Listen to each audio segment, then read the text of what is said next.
yageze ku cyumba cya hoteli bari guhuriramo abona umuseriveri niba nta undi muntu wahageze akaba yakinjiyemo amubwira ko ari ntawe. Yamubajije niba komande yatanze bayikoze amubwira ko byose byarangiye. Yaramubwiye ati ni byiza, noneho reka mbe nicaye hano hanze mbategereze ndinjiranamo nabo bamaze kuhagera muhite mutuzanira ibyo nakoresheje. Umuseriveri ati nta kibazo, ibintu byose turabikora uko mubyifuza. Yicaye hanze abona ubutumwa busanzwe bw'umukunzi we. Yaramwandikiye ati Siyeri wihangane ngize akabazo gatunguranye, sinari nzi ko ariko biri bugende, nari mfite gahunda yo kuza ariko bibaye ngombwa ko ntaboneka. Yarebye komite yaraje yitwaje impeta ya zahabu yari yaratumije ku wundi mugabane, umutima umuvamo aribaza ati ubuse ko karakomeje. Yamuhamagaye kuri telefoni umukobwa yanga kumwitaba, yiyongeye n'icuro kubw'amahirwe aramwitaba. Yaramubajije ati sheri uvuze ngo iki? Umukobwa aragaye ati Siyeri pardon, ibyo nakwandikiye birasobanutse. Nawe atari Edith, nashakaga kumva uko byagenze. Edith yahise akupa. Mu buryo bwo kuba yirangaza ategereje abandi bacuti be barindwi yari yahaye gahunda na murumuna we wa munani, yafunguye interineti ngo abirebere utuvidewo dutandukanye ku mbuga nkoranyambaga. Agifungura interineti yasanze abasore barindwi bose bamwandikiye. Na Edith yari yamwandikiye abonye atinze gufungura ubutumwa amwandikira SMS isanzwe. Yafunguye ubwa mbere abona umusore umwe yamubwiye ati brother nifuzaga kuba mpari gusa ntibyaje gukunda kandi nari nagerageje uko bishoboka, wihangane turaza kuvugana nimusoza. Yarebye ubutumwa bwa kabiri abona yamwandikiye ati Siyeri urabizi ko turi inshuti gusa mani ubuzima bari hatari, nabonye ikiraka cyihutirwa ndavuga nti reka njye kugikora muraza kunyihanganira baraba baje, nizere ko muri buze kugirana ibiganiro bizima. Ubu namaze kugenda ndi mu ntara. Uwo nawe yari yamwandikiye mu isaha yari ishize. Siyeri yaramaze amasaha abiri atafunga interineti, niyo mpamvu ubutumwa bwari bwinshi. Uwa gatatu we namubwije ukuri, yaramubwiye ati mani ibyo wambwiye kuri telefoni birahagije, naje kubona nta mpamvu yo kuza kubyumvira aho ngaho muri hoteli ndi kumwe n'abandi. Wowe niba wifuza ubufasha wakabusabye udatumijeho inama, wibuke ko kandi njye nakomeze muri iyi minsi rero sindi buboneke. Ntugire ngo nindi mpamvu nta rwango ruhari, nuko byaba ari uguta umwanya kuri njye. Ayo mafaranga wagukoresheje utugurira udufanta niba ari n'utwateganyije wakayahereyeho ukamenya ko ubukene bwakuziye. Uwa kane yari yamubwiye ati sindi buze bro. Uwa gatanu ati nari nibagiye ko ari mu kanya none ngize gahunda itunguranye. Uwa gatandatu yari yashyizemo n'ubwira Satimani ni gute wumva ko umuntu yaza kuganira nawe kandi ibyo bisobanutse? Njye nabyumvise nta mpamvu yo kuza, sinangombwa kumbwira ibyo mwaganiriyeho kuko ndumva nabyibwira. Sinakoresha esanse yanjye ngo nze kumva ibintu bitari buvemo inyungu mbizi neza. Uwa karindwi nawe nta mpuhwe na nyari amufitiye. Yamubwiye ko atari buboneke ati niba ari gukoresha agakomande gaciriritse ngo tugire icyo tuba tuganiriraho, njye inkunga yanjye niyo kutaza. Ubwo njye urankuramo warira abasigaye. Nibyo sindi buboneke ngiye kuba ndyamye ninkanguka ndahura na sheri nubwo nta gahunda twari dufitanye, nshaka kumutembereza ndumva naniwe niwe waza kunduhura mu mutwe. Siyeri yaramwenyuye icyarimwe amarira azenga mu maso. Akiri aho murumuna we yaraje asanga yicaye ku gatebe hanze ya hoteli, aramubaza ati abandi bari he? Murumuna we yibwiraga ko yakerewe. Yaje anamusaba imbabazi ati muvandi urumva harambuti yaje mu nzira, naje mpagarara birangira ntinze kuhagera, ahubwo nuko nasize imodoka. Iyo nza na moto nari kuhagera ntinze cyane kurushaho, nari gusanga inyama mwazemaze mu muceri ndumva nanashonje. Siyeri aramubwira ati nawe uravuga cyane, ibaze ko uje umbaza aho bari ugahita wisobanura ukaba ukomereje kuko ubishonje utarananyumva. Murumuna we nibwo yabonye ko Siyeri ababaye, yaramubajije ati byagenze bite se? Siyeri ati robe ibi bintu ntibyumvikana na gato, ni gute abantu barindwi bose na sheri wa munani bambwira ko batari buze? Robe turakomeje se nta n'umwe uragera hano? Yamweretse ubutumwa bari bamwandikiye kuri telefoni undi asomye arumirwa. Robe yaramubajije ati koko na Edith ugukunda kuriya yavuze ko atari buze? Siyeri ati nanamuhamagaye kuri telefoni, amagambo yambwiye anciye intege ntangira kwibaza niba hari icyo nari mvuze kuri we. Robe ati mani umugambi wawe rero ugize icyo ugeraho, ugwiriye kubyishimira kuko kubabara gutya. Nawe ati nibyo nkwiriye kubyishimira ariko ndanababaye, ibaze ko nari nakoresheje komande y'ibihumbi 550. Iyi mpeta ya fiançailles urabizi ko nayiguze miliyoni n'igice, ni iya zahabu. Abakameramani nabishyuye amafaranga arenga 200,000 kuko bari gufata na video ndi kumutera rivi. Si ibyo gusa, gufata icyumbuza amafaranga bishyura, dekorasiyo aho twari kwifotoreza, indabo, nawe utekereza ko hari ibirori navuga ko bikomeye nari nateguye ugereranyije n'ibyo nakoze hashize. Wenda ibindi byari kuzaba birenze nibyo nari kuzakora ku bukwe. Hose nari kuzashora miliyoni hafi 3 birumvikana, ariko izigera hafi kuri 3 nakoresheje zirahiye. Ayo mafaranga ni menshi uyahaye umuntu wamuhinduriye ubuzima. Robert wamuhinduriye ubuzima nibyo birumvikana, nanjye yamaye kiyongera kuri duke mfite, njye nahita nikorera ubukwe kuko umukobwa dukundana sinzamuko amafaranga arenze miliyoni. urumva ko inkwano yo gukoresha ubukwe nayo kurya mu cyumweru cya mbere cy'ukwabuki kuri njye watwikiye muri prank yawe. Siyeri ati ni prank, ni inkuru y'ikinyoma ariko yari igamije icyiza, uku kwari ugusuzuma niba mfite inshuti. Nawe Tegugu yaragushutse, yasetsemo amufata ku rutugu aramubwira ati reka turye tunywe tuganire icyo ugiye gukora, ibindi by'ubwo wunguye hoteli kuko niba bamaze kwakira amafaranga ntibagusubiza, kandi nubwo waba wahaye igice si ikosa ryabo, asigaye nayo iraza kuyabaha. Rob yashatse kwinjira mu cyumba bari guhuriramo, nawe ati oya tujye mu kindi cyumba, aha sinyicaye, kandi umenye ko nyine batatangira kugukorera ku mpande utabahaye avance. Bagiye muri icyo cyumba bahamagaza ibiryo n'ibyo kunywa batangira kuganira. Siyeri yabanje kumusubiramo ko yari yizeye ko afite inshuti, ariko akaba yarabonye ko nta gikundiro yari afite kuba yitaga inshuti ze. Wari umunsi umwe ubwo Siyeri yajyaga kuri Instagram akabonaho agaposti kavuga ngo umukire ntagira inshuti, agira abajyanama bamurinda guhomba kugira ngo nabo badahomba, n'abishimira umutungo we bamwubaha kandi batifuza kumurekura kibifite. Ayo magambo yakomeje kuyasoma kenshi, aribaza ati gute se umukire akenshi atagira inshuti. Yarebye ibisobanuro by'iyo nteruro abona n'ubundi bushakashatsi, abona amakuru atangaje. Mu bushakashatsi yakoze kuri Google yaje gusanga abahanga mu mibanire y'umuntu bavuga ko uko umuntu agenda atera imbere mu mibereho agira inshuti zitari nyakuri, ahubwo ari izazanywe n'icyo zimushakaho. Byaramushishikaje akomeza gusoma iyo nyandiko yari yaguye isobanura ko abakire bibwira ko bafite inshuti nyinshi kandi akenshi ari ntazo.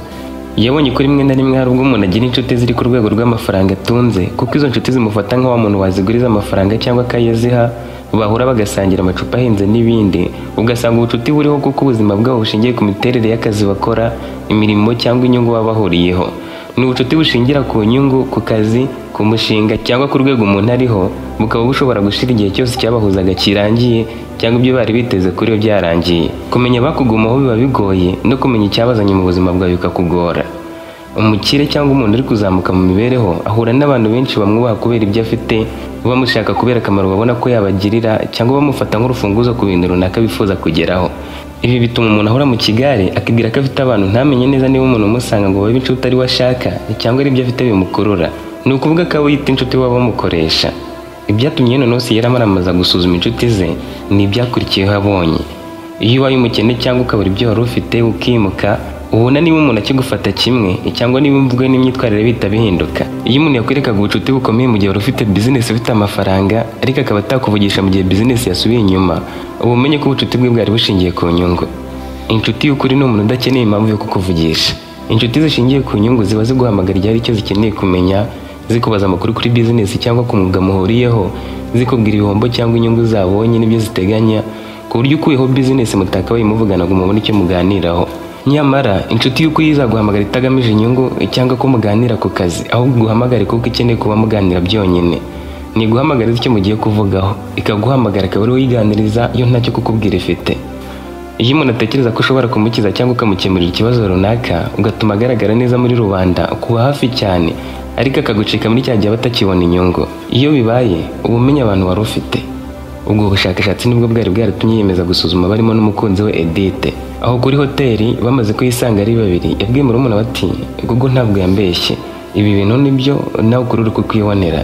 Nababwiye ko nahombye ngiye gusubira hasi ngo baze duhore mbagisha inama, none nta n'umwe ushaka kuza kuko bumva ko ngiye kose ubufasha. Rob yaramusetse aramubwira ati akabigase ko nk'akeza. Ntabwo ndi kumva ukuntu abantu 8 bose baguha impamvu, uko biri kose babiganiraho hagati yabo bafatira hamwe umwanzuro. Ikibabaje ni uko bazi ko biri seriye. Mfite amatsiko yo kureba ikigiye gukurikiraho. Icyo gihe Siyeri amaze gusoma ibyo kuri Google, yaribwiye ati wahamagara inshuti zanjye zose nkazibwira ko nahombye nkareba uko ziza kwitwara. Yanzuye ko umukunzi we Edith nabyitwaramo neza azahita amwambika impeta, akababwira ko yababeshye ngo yahombye kandi yashaka gutungura umukunzi we, nabo akabatama akantu bakinywera. Nyamara bari bamwiyeretse ntibaza. Siyeri na murumuna we nibo bari barabyaye gusa kandi barabakire. Abasiyeri bari barize ibigo byiza, bose bakirangiza amashuri ababyeyi babo bapfa mu gihe kitageze ku myaka 2 ikurikiranye, bishwe n'indwara zitandukanye. Imitungo yabo yari isigaye mu biganza byabo. Uretse kuba abavandimwe bari n'inshuti zikomeye, nta shyari umwe yagiriraga undi. Ndetse Siyeri yamusabye ko bagurisha bakagabana, Rob akamuguriza amafaranga bakishingira kampani. Rob yarabyemeye, Siyeri ashingiye kampani ikora iby'ubwubatsi ayita Sky Building Company. Muri yo hari harimo abainjeniyeri, abafundi, abakora iby'amazi, abakora ibyo kwestara n'abandi, kuko bari kujya bubaka inzu guhera hasi kugera irangiye, ibikoresho byose ari ibyabo cyangwa se bakoresheje ibihari. Aho itangiriye yatangiye kubona ibiraka ku mashuri mashya agiye kubakwa Gapatana. yabaga agomba kwigurira amatafari, amasima, imicanga, amabuye, amabati n'ibindi byose kandi akabihegereza wakazirikana ishuri ryuzuye. Yaje gutera imbere agura za modoka zisize ahagiye gushyirwa inyubako, agura izo gutunda ibikoresho, aragenda agira kampani ikomeye hamwe n'ibitaro bikomeye, insengero cyangwa ibindi bikorwa bikomeye bamutumaga akaba ari ubyubaka. Yanashinze amashami hirya no hino mu mujyi no mu ntara hamwe na hamwe. Abakeneye kubakisha inyubako zikomeye bakamwiyambaza kuko bo bamubwiraga ko bashaka inyubako gusa, bakamwereka igishushanyo mbonera n'ahazubaka iyo nyubako bakazayibereka yuzuye. Yaragiye aba mukiri w'ibinyamakuru byandikaho, atangira no kujya anyura ku mateleviziyo mu gihe wenda yabaga yubatse inyubako ikomeye cyane nk'ibitaro by'icyitegererezo. Yari yarateretse umusatsi mwinshi, yiyambarira amarinete, agenda mu modoka nziza cyane. Ntabwo rubanda rugufi bapfaga kumubona. Yahuraga n'abakire, abo muri leta n'abandi biyubashye gusa bapanga ibya business. Rob yabonye mukuru wamaze gutera imbere kuri urwo rwego, abyishimiramo cyane ko ari we yaragize umwishingizi ku buryo yashoboraga no kumutuma mu kuvugana n'abakire ku biraka runaka wagasigara mu bindi. Muri uko gutera imbere kwe yaje kugira izindi nshuti z'abakire, abona n'umukunzi. Uwo mukobwa yamwerekaga ko amukunda bya nyabyo, yitwaga Edith. Nk'umusore wari waravutse waba ari abakire bakomeye, abantu benshi bamwirukaho, bamuhamagara, bamusura, bamwubaha. Yarangiza amashuri agatangiza kampani ikomeye ku rwego rw'igihugu bikamuhira, nabwo akagira abayobozi n'abakire bamugira inshuti.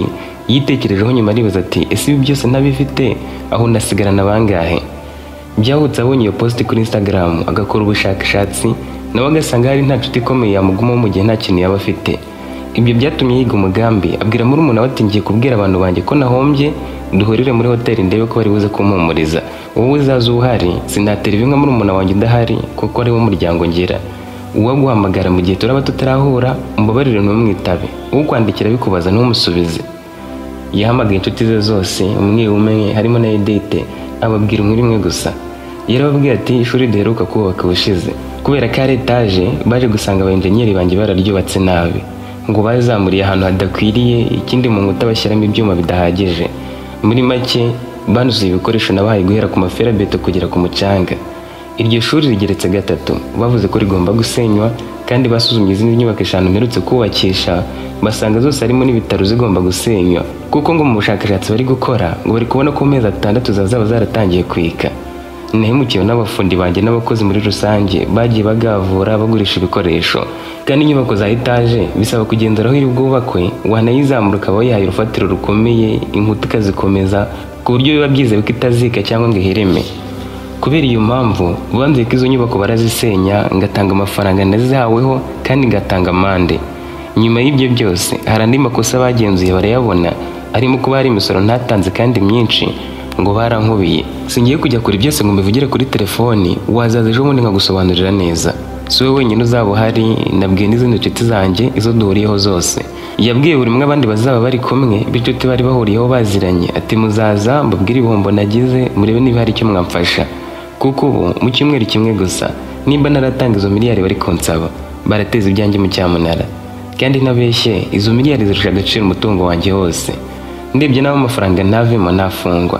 Bazahera ku modoka, ku mazu no ku bindi bikoresho. Keretse nyabonye nkayishyura bakankuraho ibihano. Ariko nabyo birumvikana ko ntazongera na rimwe kubona abakiriya banyizera. Ibinyamakuru birandika, babitangaze ku maradiyo no ku mateleviziyo ko hari inyubako nubatse nayo bagiye gusenya, kandi zaratashywe, izindi zari zigiye kurangira kubakwa. Sky Building Company yangira mu byago, nta muntu uzongera kunyizera ngo amakazi. Mwe rero muzaza tuganirire muri hoteli, mungire inama niba hari icyo mwamfasha mukimfashe. Nibwo yabahaga isaha akababwira icyumba bari buhuriremo. We yashakaga kureba uko bari buze bameze, uko baramubwira bakihagera, nuko umukunzi baramwitwaraho. Yari yateganyije ko bari buze bakicara hanze, bakabakiriza udufanta, baba batangiye kubivugaho, agahita basaba kwinjira muri cya cyumba yari yateguye, bagasanga yateguwe neza cyane, akababwiza ukuri, baba batarakira ko yababeshyaga, agatungura umukunzi we akamwambika iyo mpeta ya zahabu yari yaguze $1,500,000. Kuri we yari niyamake kuko yari afite amafaranga bavuga ko inyoni itaguruka hejuru ngo iyaheze. Ibyo kubipoza ari kuyasimbuka byo byarumvikanaga, ntiyari kugereranywa muri ubwo buryo buciriritse. Mu kuza kwe rero yasanze nta n'umwe waje, ahubwo abona impamvu zabo z'urwitwazo, ndetse atungurwa no kubona haje murumuna we gusa nawe yakerewe. Nubwo Siri na Robe batari babizi, burya akimara kubwira inshuti z'ibibazo bye byose, nazo hagati yazo zarahamagaranye, yewe zihuza imirongo. Babanje kubaza Edith bati nibyo koko yahombye? Nawe ati nibyo, bigiye gutezwa cyamunara kuko yabimbwiye arira, kandi yihagararo ntajya apfa kurira. Nubwo mbere nari mwumvise arira, yambwiye ko bitaranamenyekana mu itangazamakuru ko mu minsi nari bwo babishyize hanze ko ari gukurikiranwa ashobora no gufungwa arebye nabi. Nabo bata umuntu wahombye akaba ashaka ko duhurira hamwe turi 10 nawe arimo, hari ikindi ashaka kitari uko twisaka tukamuha amafaranga, wenda agasaba imbabazi leta n'ibyo bigo yubakiye, mu ibanga, izo nyubako akaba yazisubiramo agatanga amande ntibamushyire hanze ku zindi nyubako akazitwararika. Umwe aramusetse ati ibyo ntibyakunda, ubu ntawe wamugerera izo mpuwe, nubwo yasubiza amafaranga yahawe ajya kuzubaka ntabwo wamuhereza wamushyira hanze. Mwikumva ko hari garuriro yarangiye, kandi nubwo twakwiteranya ntitwarenza muri miliyari. Ayo mafaranga twamuhase yaba arangahe? Ninde warenza miliyoni 10 muri twe? Bose basakurije hamwe bati wasaze, miliyoni 10 gute se? Nimwe yabibaye. Nawe tumuntu ni mu bihombo bya za miliyari, rero twe twiteranyije nubwo twamuhanga miliyoni 80 nabwo yafungwa. Bose babyemeranyijeho bavuga ko barareka ibyo bigatezwa mu cyamunara. Bibazaga niba bareka business zabo zigahomba kubera igihombo cye. Bose hamwe banzuye ko nta numwe uzajya muri hoteli ngagiye kuganira nawe kandi icyo baganiraho bakizi. Edith arabatunguye mu gihe bibwiraga ko agiye kumurwana akamuvuganira. Arababwira ati niba mu igihombo yamushimira kuko agiye kubaho nabi birenze no kurya bizaba bigoye kuri we. Murumva ko nitugiye bamwe muragira isoni kuko ari muri hoteli mugateranya kwiyakiriza kandi mwatumiwe. Nge rero ntahonjya. Umwanzuro wabaye umwe, kugiye babizi neza ko ntacyo biri butange byari kuba ari ubuswa, ari byo kubatwara amafaranga gusa. Ntibari bazi ko ari ikinyuma yabapangiye, aho kumukatira mbere dore ko haburaga iminsi 2 ku munsi rero basabye ko bahuriraho. Babimubwiye ku munsi nyirizina yamaze gutanga komande, babimubwiye buri saha bibona isaha yageze. Murumuna we yaramuhumurije ati Siyere, sinari nzi ko abantu bose bahinduka. Nge ntunguye cyane na Edith udashaka no kukuvugisha. Ubu se yigize gukunda na rimwe koko? Yashatse kumwandikira kuri WhatsApp ngo amubwire ko yababeshyaga. Murumuna we aramubuza aramubwira ati wabura umusazi, mureka azaba bimenye, kandi wemeye mugasubirana nakwihakana niwaba ukiri umuvandimwe wanjye. Azabimenya n'ubundi kuko nibateze guteza ibintu byawe, ahubwo wanatekereje neza nukongera gukanira abakozi cyane bakubaka inyubako zifite ubuziranenge nawe ukajya utanga imisoro yose, kuko hari ibyo wita ngo no guhimba ikinyoma ushaka kureba uko abandi bakwitwara utazi ko ari kwiyaturiraho umuvumo. Ibyo witaga prank bikazaba ibyanya byo mu gihe kiri imbere. Biguhumure ukangura abakozi bawe nawe wisubireho niba ari imisoro udatanga uyitange. Ibyo kwandikira Edith, Rob yabimuje si yaramaze kugera ku izina rye, abona yapostinze umusore atarazi yanditse ati ndagukumbuye cyane wanjye. Yarababaye atubari kumva mbese ntacyo nyivuze ku buryo atangiye gupostinga abandi. Rob atahubwo uzabona yashyizeho itariki y'ubukwe n'undi musore. Ibyo ngibyo biroroheje. Abakobwa bamwe na bamwe bakunda umuntu bagendeye ku byo afite, bakemera kwikorera umusaraba wo kugumana nawe batamwiyumvamo cyane, kuko usanga umusore akunda akinnye cyane akemera kwitera ikinya agakundana nawe ukize ariko atagukunze byanyabyo. Iyo ukennye kandi wari ukize nta kindi noneho aba yagukurikiraho, kuko nta marangamutima aba yaragufitiye kandi amafaranga wari ufite arangiye. Kandi ntumve ko uri umusore utakundwa. Hari abagukunda waba ufite ubukire cyangwa utabufite, ariko wasanga bari mu nzego zo hasi mu mibereho naho bagukunda bakabyikuramo kuko baba bakunze umuntu utari ku rwego rwabo. Edith n'umwana wo mu bakire nawe nubwo bitarenze cyane mwahuye kuko iwabo wifashije. Hari abantu bo hasi mu rugero runaka wirengagiza bagutinya kandi wenda ari hari umukunzi wawe nyakuri. None se bibwira ko nk'umwana wa guverineri yakundana n'umuntu uciriritse kandi abo hasi aba harimo ababakunda by'ukuri? Ariko se bamuhera he? We se yajya kubatereta? Akenshi birangira abanye n'undi wo hejuru bitanagombeye ko urukundo ruba ruhari ruhagije. Sire yaramubwiye ati umuntu tuzabana iteka akaba umubiri umwe nanjye ni wo kwitondera. Ngiye gukora buri kimwe kugira ngo umubone. Murumuna we tugiye gukora iki? Nawe tugiye kujya kure cyane mu ntara. Ndiyoberanya niyogoshesha umusatsi nkuremo rinete njye gupagasa mu biyede mu yandi makampani cyangwa ku mashansi yasanzwe. Aho nimabona umukunzi niwe tuzabana. Murumuna we ati ko biteje akaga, ubwo se akazi uzagashobora? Nawe ati nta kaga karimo, bizangora ariko nzakuramo urukundo nyakuri. Ahubwo igitekerezo ngipanze neza n'ubundi aranyungirije. Ahantu hose bagufata nkanjye, umbuze iyo akubonye babonye njyewe. Uwo ari wese mwakorana cyane ko hari abantu bamikira ko baciye kuri email batagombeye ko duhura, inyubako ikazarinda yuzura batazi uwo ndi we nanjye nabazi. Ikindi uranyungirije noneho byoroshye kurushaho. Wowe rero urasigaraho njye kure mu byaro nshaka inshuti n'umukunzi, tuzajya tuvugana.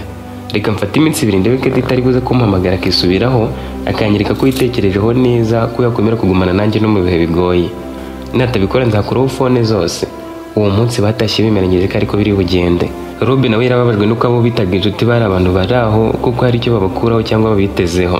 Yarashyigikiye umuvandimwe we Siyere. Ku munsi ukurikira nta numwe muri babandi wigeze amuhamagara, nawe yarabihoreye. ku wundi munsi yahamagaye Edith ngo bavugane ntiyamwitaba. Yagiye kuri WhatsApp abona yapositinze wa musore yavugaga ko akumbuye bari kumwe noneho bahoberanye. Uwo mwanya yanashyizeho indi status aribaza atari gupostinga kandi abibona ko namubuze ntamamagare. Nimero namuhamagayeho ni iyi ngiyi iri muri telefone ari gukoresha kuri WhatsApp. Uko biri kose ntashaka kumvugisha. Uwo musore wiberaga mu nzu igeretse ari umukire ufite byose yabwiye murumuna we umugambi nawemeje. Yamufashije kugura simukadi nshyashya izindi azikuramo arazibika, afata igikapu apakiramo imyenda iciriritse, amusaba ko amutwara akamujyana kure cyane. Ibyo byarabaye mwimurira mu kandi karere ka kure yizeye ko batamuzi kandi ko batanamumenye kuko ari yiyogoshesheje umusatsi yawumazeho. Murumuna we yarebye cyara amusizemo araseka, tuzahirwe mwana, ubwo turi kumwe, tangira uhangane n'ubuzima unishakira inzu yo kubamo, njye ndigendeye. Kubona inzu y'agashamburete byaramugoye cyane. Kubwo amahirwe yahuye n'umuntu uzifite amuha kumba gaciriritse nk'umuntu wari uje avuga kaje mu kiyede. Bamuhaye inzu ikwiriye abayede bo mu byaro, bamwe bataha baninaniriwe ntiboge. Ako kazu yagiye kukaguriramo akamatera gato cyane, kamwe ka nyuma mu buto, agura ijerekani, imbabura n'udusafuriya tubiri gusa. Akamatera agashyize ku bikarito asabye umuturanyi aho kugashyira kuri tapi. Aravuga ati ngomba kuba mu buzima nshaka kwereka abandi, hatazagira abansura bakananseka. Yarariye amandazi iryo joro ntiyatetse. Ku munsi ukurikira yazindutse atembera agakaritsiye ngo arebe ko yabona aho bita ku ndege, aho abandi bayede bahagarara bategereje ko umukiriya aza kubafata akajya kubaha akazi. Akihagera dore ko hatari kure ahantu mu gasantere, yabonye umusore wari wazindukiye cyane ahagaze afite igitiyo. Yamubajije icyo yakora ngo nawe abone akazi. Uwo musore wari waje aramubwira ati wowe icyo usabwa nta kindi. Agiye kukibabwira hano umukobwa wabanyuze apepera uwo musore asa nk'urangayeho gato, ariko ahita akomeza ati uzinduka ufite ibikoresho bishyashya bimeze neza, umukire naza aragutwara. Ubu nanjye ndategereje ngo ndebe, ariko se wowe ko mbona uri umusirimu bwakora ikiyede? Nawe ati ubusirimu bwahise mwana inzara yangeze mu mboni. Undi ati bro ndabyumva hari igihe ibintu bigucanga, wowe shaka udukoresho mu gitondo uza kuzinduka. Umukobwa arunyuze agapepera uwo musore yazamutse haraguru akingura butike. Si yariwe ntiyigeze ahindukira ngo amurebe, yarashishikara ibyo umusore yamubwiraga. Akiri abasore benshi baje bitwaje udutiyo n'udupeki, baje basuhuza uwo musore bati nasi nawe urazinduka ukarengera. Bakiri aho haje imodoka yari irimo abantu batatu imbere, umwe avamo abwira abo basore ati mwese mwinjire ntarebe. Binjiye bihuse, si yarasigara hareba uko imodoka yarengaga. Yibwiye ko buri gihe bahita babatwara bose, nyamara nuko batari bakabaye benshi kandi aho hantu bari bagiye kubaka inyubako nini cyane iri gusimbura ibiro by'umurenge bakoreragamo. Ni ko ari ukuvugurura, bari guhera hasi muri fondasiyo indi bakazayikoreramo ibindi bikorwa. Uwo munsi yaragiye agura ipiki n'igiti abijyana muri geto ye. Yarebye amapantaro yabona ameze neza, atameze nk'ay'abayede yabonye, ubwo afata imwe yinaga hasi irandura, ahica ku mavi akoresheje ibuye, ayikata hasi imigono ayikuraho. Mu museso yabyutse yambara ajya ku ndege yigize nk'abayede yari yabonye ku munsi ushize. Mu kugerayo yasanze wa musore Nasiba ahagaze yazindutse. Yaramubwiye ati ibikoresho ufite biratuma bagutwara. Si yaratinda byizeye kuko ejo barabatwaye mwese, ubwo se sigihamye ko ndi bubona akazi? Nawe ati hoya mwana, nuko buriya twari bake kandi akeneye abakozi benshi, none twagwiriye uyu munsi yavuze ko ari bufate nk'abatanu gusa. Njye impamvu nazindukiye nuko yadusabye ko tuzajya duhurira n'akadutwarira rimwe mu modoka. Ubwo wakerewe kugera hano agasanga imodoka yagiye, azajya babuza akazi uwo munsi. Njye ni nkaho naje ku ndege nkawe, naje gutegereza imodoka. Nyuma y'iminota mike abandi baraje bahagarara mu gikundi batangira kwiganirira. Siri yabuze uwo yaganira nawe kuko nta n'umwe yarazi. N'uwo musore Nasimbi yabonye bagenzi bahita yagaraniye akomeza kumuvugisha. Mu yindi minota haje ya modoka. Shoferi yarahagaze, wa mugabo waminjije noneho wari inyuma mu gihe kero ahita avuga ati basore mwese mwinjire, ndavuga bejo. Bose barinjiye hasigara abandi nka 25.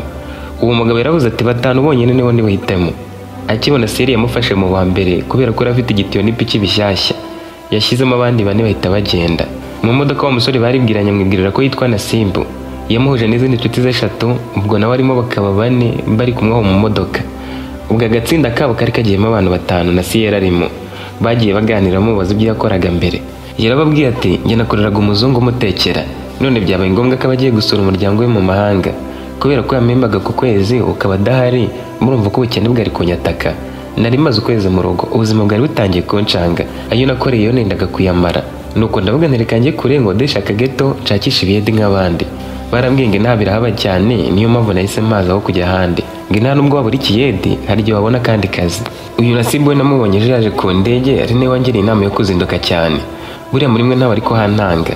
Wumvise ari n'umujama z'ubwenge, mwaramubwira ati mwana ufite uruhu runyerera rukeye cyane, usa neza, urahumura, biragaragara ko umuzungu yagufataga neza. Gusa mfite impungenge, none se ubikiyede uragishobora? Uko noneho akazi ko muri fondasiyo kaba karyana? undi yamuciye mu ijambo aramubwira ati uyu nguyu yabaye umujama wacu mwana, twebwe tuze gushaka uko dukorera ahantu hamwe ku buryo atari buze kuraburiza, azagenda amenyera gake gake. Nasiba ati nibyo Siyeri nabonye ntaribirye kumufasha ntacyo bitwaye. Bagezeyo hagarara hamwe. Wa mugabo wabinjizaga wari nk'agapita yise abagabanya mu matsinda. Nasiba aramwegerera aramubwira ati njye nawe basore uko turi batanu, iyo dukoranye dukora ibintu bidasanzwe, reka dukorera hamwe rero utuntu twikorera. Gapita nawe yari umuntu uraho wikundira abasore baba bafite courage, bakora batera urwenya. Ati ntaribi mucukure fondasiyo kuri ruriya ruhande, mukurikize iriya mishipi ririho, ubwo umufundi nahagera arareba niba muri mu murongo muzima. Nasiba aramubwira ati biyede tubimazemo igihe, twebwe rwose turacukura nk'aho umufundi ahari. Yaje asakuza ati bro muze akazi tukereke uko gakorwa. Siyeri yatangiye kwiyumvamo ibyishimo, ikiniga kirazamuka kubera ukuntu abo basore bari bamwishimiye, bishimye cyane wagira ngo ntibagire ikibahangayikisha. We yabaga agenzura ngo arebe ko abantu badakize cyane koko bagira ubucuti burenze ubw'abantu bakomeye baba babeshyana, ikibazo cyaza ukayoberwa aho baciye. Yarihanganye ntiyarira ngo batarimunyuzamo, gusa amarangamutima yarazamutse.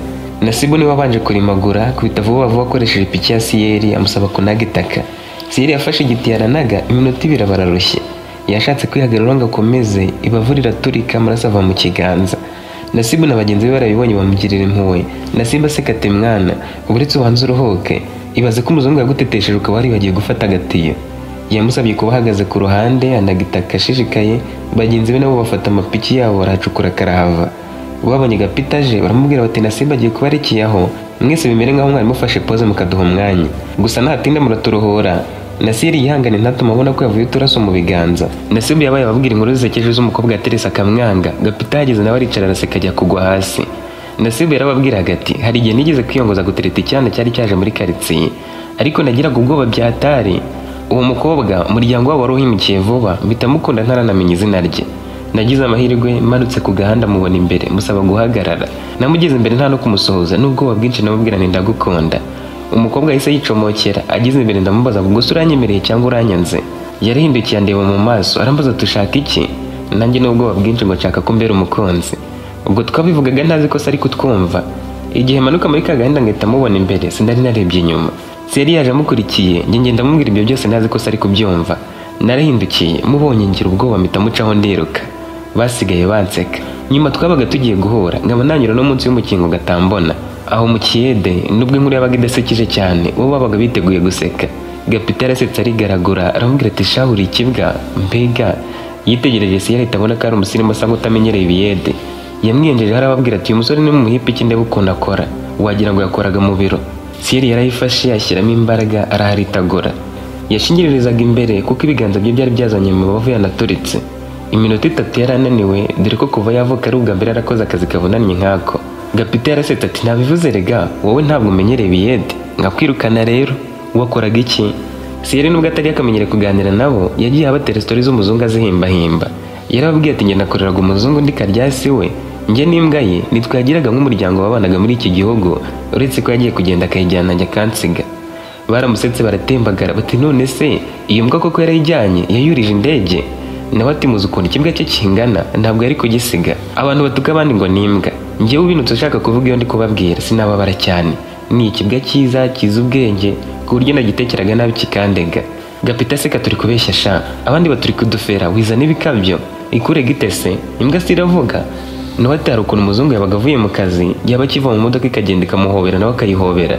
Nasibu yamuciye mu ijambo aseka ari nako yakira mugenzi w'agapiki ati mbwa igahoberana n'umuzungu. Siyeri ati hari ukuntu izisimbuka igahagarara ku maguru y'inyuma ikamuhobera nawe agahita ayihobera. Barongeye baraseka bati wasanga ari nabyo. Gapita ati wowe tubwira uko yakuregaga bareke kukujagaraza. Nawe ati iyo mbwa yahitaga imujya imbere ikajya ahantu nayigaburiraga igatangira kurira. Ubwo yamenyaga ikivuze ibyo namusigiye akayibimenera ubundi akajya akantuka. Nasibu yahise arekeraho gucukura aramwegera ati how are you bro, what's up? Nawe ati I'm fine bro. Nasibu aseka tumujyama yavuganaga n'umuzungu, none se uzi icyongereza? Nawe ati mwana ko ngako tuvuganye saa kongereza, ako kuvugana n'umuzungu se kakunanira?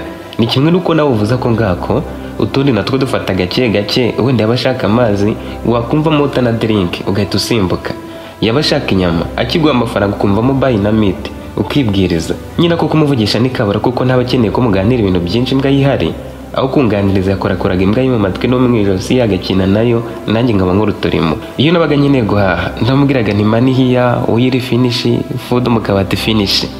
none imbavu zabo batangiye kwibaza niba atari buzimaremo. Gapita arebye ko abasore bakoraga nk'abasazi babwirana inkuru zisekeje, arababwira ati nzajya nza kwicara hano kabisa. Siyeri rero mumenyereze gake gake aragenda abimenyera, yamukoze ku rutugu aramubwira ati kuraje. Basigaye bakora, bajama baramwishimira, akazi baragakora, banarangiza aho yari yabahaye imbere y'abandi. Umufundi we ntiyari yaje, bahacukuye adahari. Ntihari hakabonetse abafundi bahagije, bari barahereye ku bayede kuko aribo babaga baboneka byihuse. Saa sita abo batipe bari bafite ibiceri, basimbukiye aho bacuruzaga ubushera. Siyeri nawe inzara yamwemeje byatari. Nubwa mbere yaramaze umwanya munini atariye, dore ko no mu gitondo atari yariye. Yaherukaga kurya ku mugoroba kandi nabwo yari yarariye amandazi. Yarabugotomeye arya amandazi basubira mu kazi. Nimugoroba imodoka yarabatwaye. Nubwo Gapita we yagiye imbere, yifuzaga kuba ari kumwe na ba Siyeri, nuko shoferi atari kugenda wenyine. Inkuru z'abo basore bari babaye bacuti ba Siyeri zarangazaga umuntu uri kuzumva, kisanga nk'amasaha abiri ashize atazi uko bigenze. Bageze aho yaparikaga, Nasibu abaza Siyeri taryo utahahe.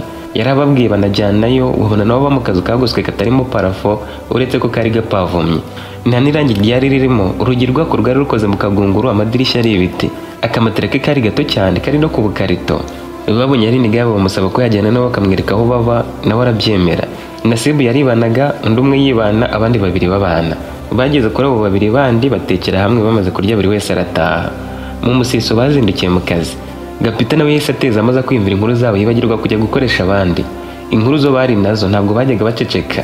Yahavuye abwiye Siyeri ati wowe ngushinze aka gatsinda n'umufundi arimo, ujye undebera ko bari kunebwa gusa, ntibakakuvunishe kandi warahoze ubana n'umuzungu. Umufundi nawe yaratomboye gukorana n'ibyo bisore byashoboraga gusetsa n'uwatewe akadobo cyangwa wapfushije. Aho hantu bari kujya babahemba rimwe mu byumweru bibiri. Kuri uwo munsi babahaye ko babarya, Gapita arababwira ati andi n'inyuma y'ibyumweru bibiri ikenze nirangiye. Ubwo abadafite ababukupa birabareba, kuko hano murabona tuzahakura amezi nk'abiri, rero ntitukajya tubahemba buri munsi ngo bikunde. Nimugoroba batashye, Siyeri bamujyanye mu isantere bamwereka aho bahahira ibya make, naho yajya muri resitora akarya ibya make mu gihe guteka byamunaniye. Aho hantu bategaga imyumbati n'ibijumba, cyane ko hari abayede. Uwo munsi wararangiye, mu gitondo basubira mu kazi. Siyeri yatangiye kumenyera akazi, aho batangiriye gushyiraho amatafari bazamura, akajya ahereza gusa, mu gihe Nasibu na bagenzi be banapondaga. Baramurwazarwazaga, usibye ko byari bitangiye kuza. Mu mutima aribwiraga ati nabaho mbonye ko hari abantu babayeho nta mikino. Uwarebera inyuma abantu bakora ikiyede yabona byoroshye, gusa aka kazi ni danje. Iminsi yakomeje kwicuma, ariko buri mugoroba bavugana na Roba akamuha amakuru. Icyamusekeje ni ukuntu nyuma y'ibyumweru bibiri batarateza ibintu bye cyamunara, Edith wari waratangiye gupostinga abandi basore, barimo umwe yavugaga ko akunda cyane. Yahamagaye Roba amubaza uko byagenze. Yaramubajije ati ariko se kuko bagiye guteza cyamunara? Roba ati bateza ibiki? Nawe ati none se nta cyamunara bazateza imitungo ya Siyeri? Wimbaza byinshi nawe urabizi, uri murumuna we. Roba ati ibyo bintu simbizi na gake, nta cyamunara nigeze menya, ntawe yambwiye. Undi ati ubwo urakomeje? Yaratubwiye ngo bazabiteza bagurisha ibintu bye byose mu minsi ine kuva cyagiye dusaba guhurira muri hoteli. Roba ati nta byabaye rero. Yahise ahimba inyuma aramubwira ati urumva hari umugabo uhataniraga isoko, Siyeri akarimutwara buri gihe. Yagize asaba leta kuzareba niba nta misoro anyereza, akanareba niba nta nyubako yubaka nabi, ashaka ko bamufunga cyangwa akamusebya, akajya buri biraka bimwe na bimwe. Nibwo rero bamubwiraga ko bagiye gusuzuma inyubako yari aherutse kubaka, bakanareba niba atanga imisoro yose. Yagizemo ubwoba, akeka ko ibyo babwiye byose bishoboka. Byari byakekaga ko byamubaho, ashaka ko mumugira inama akabona uko azaburana neza. Ntabwo byari kumubaho, kuko uwo mugabo yavugaga ko afite ibimenyetso ku nyubako ze zidakomeye. Byarangiye umugabo afunzwe azira gushaka guharabika Siyeri, ndetse byatumye Siyeri abona ibiraka byinshi. Ubu nitwe tuyoboye nk'ibisanzwe. Edith ati hoya kandi ubwo urakomeje? Nawe ati icyo kibazo cy'uko nkomeje ndakirambiwe. Muhamagara umubaze. Nyuma y'iminota 10 umukobwa amuhamagara amubaza ati ko nimero ze zidacamo no kuri WhatsApp ubutumwa ni bumugeraho. Nawe ati ndibutse nari nibagiye kubikubwira, nimero ntiyacamo ari mu mahanga, yagiye gufata akaruhuko, urabyumva ntiyacamo. Wasanga afite indari gukoresha, tumaze iminsi tutavugana nanjye, yansigiye akazi kenshi kaba kanjagaraje. Edith tuyibonye wayima, umuye kuri WhatsApp umusaba imbabazi. Robert azana kubabarira niba hari icyo mupfa rwose. Yasigaye aseka kuko aramenye ko Siyeri nta cyamunara yigeze atezwa ibintu by'agasara. Uwo mukobwa yahamagaye babacuti be ababwira ko bitabaye, bamuhamagaye baramubura, bongera guhamagara Robe bashaka kumubaza ko bavugisha mukuru we. Ababwira ko akazi kabaye kenshi abuze cyane atabona umwanya wo kubaha izo nimero yari ari gukoresha. Yakomeje kubaca amazi nyuma yaho bamwandikira n'abasubiza. Iyo nkuru yayibwiye Siyeri aratembagara. Icyakora abwiye Robe ko atarabona icyamujyanye, ko inshuti yabonye nazo atari yakazizeye neza, ko nubwo ibiyede birangiye nazo zagenda. Yamubwiye ko azabanda kuzitungura akazibwira ikinyuma ngo arebe ko nazo zitandukanye na ba Edith. Nyuma y'ukwezi avugana na murumuna we rero bakamubwira uko akazi kameze, yagiye guhahira mu isantere. Hari umukobwa wamusifuye areba ku ruhande aramubona. Uwo mukobwa yamuhaye karibu, amuha agatebe, ahita amuha akaji gato cyane kagura 300. Aramubwira ati we kuki utanteza imbere?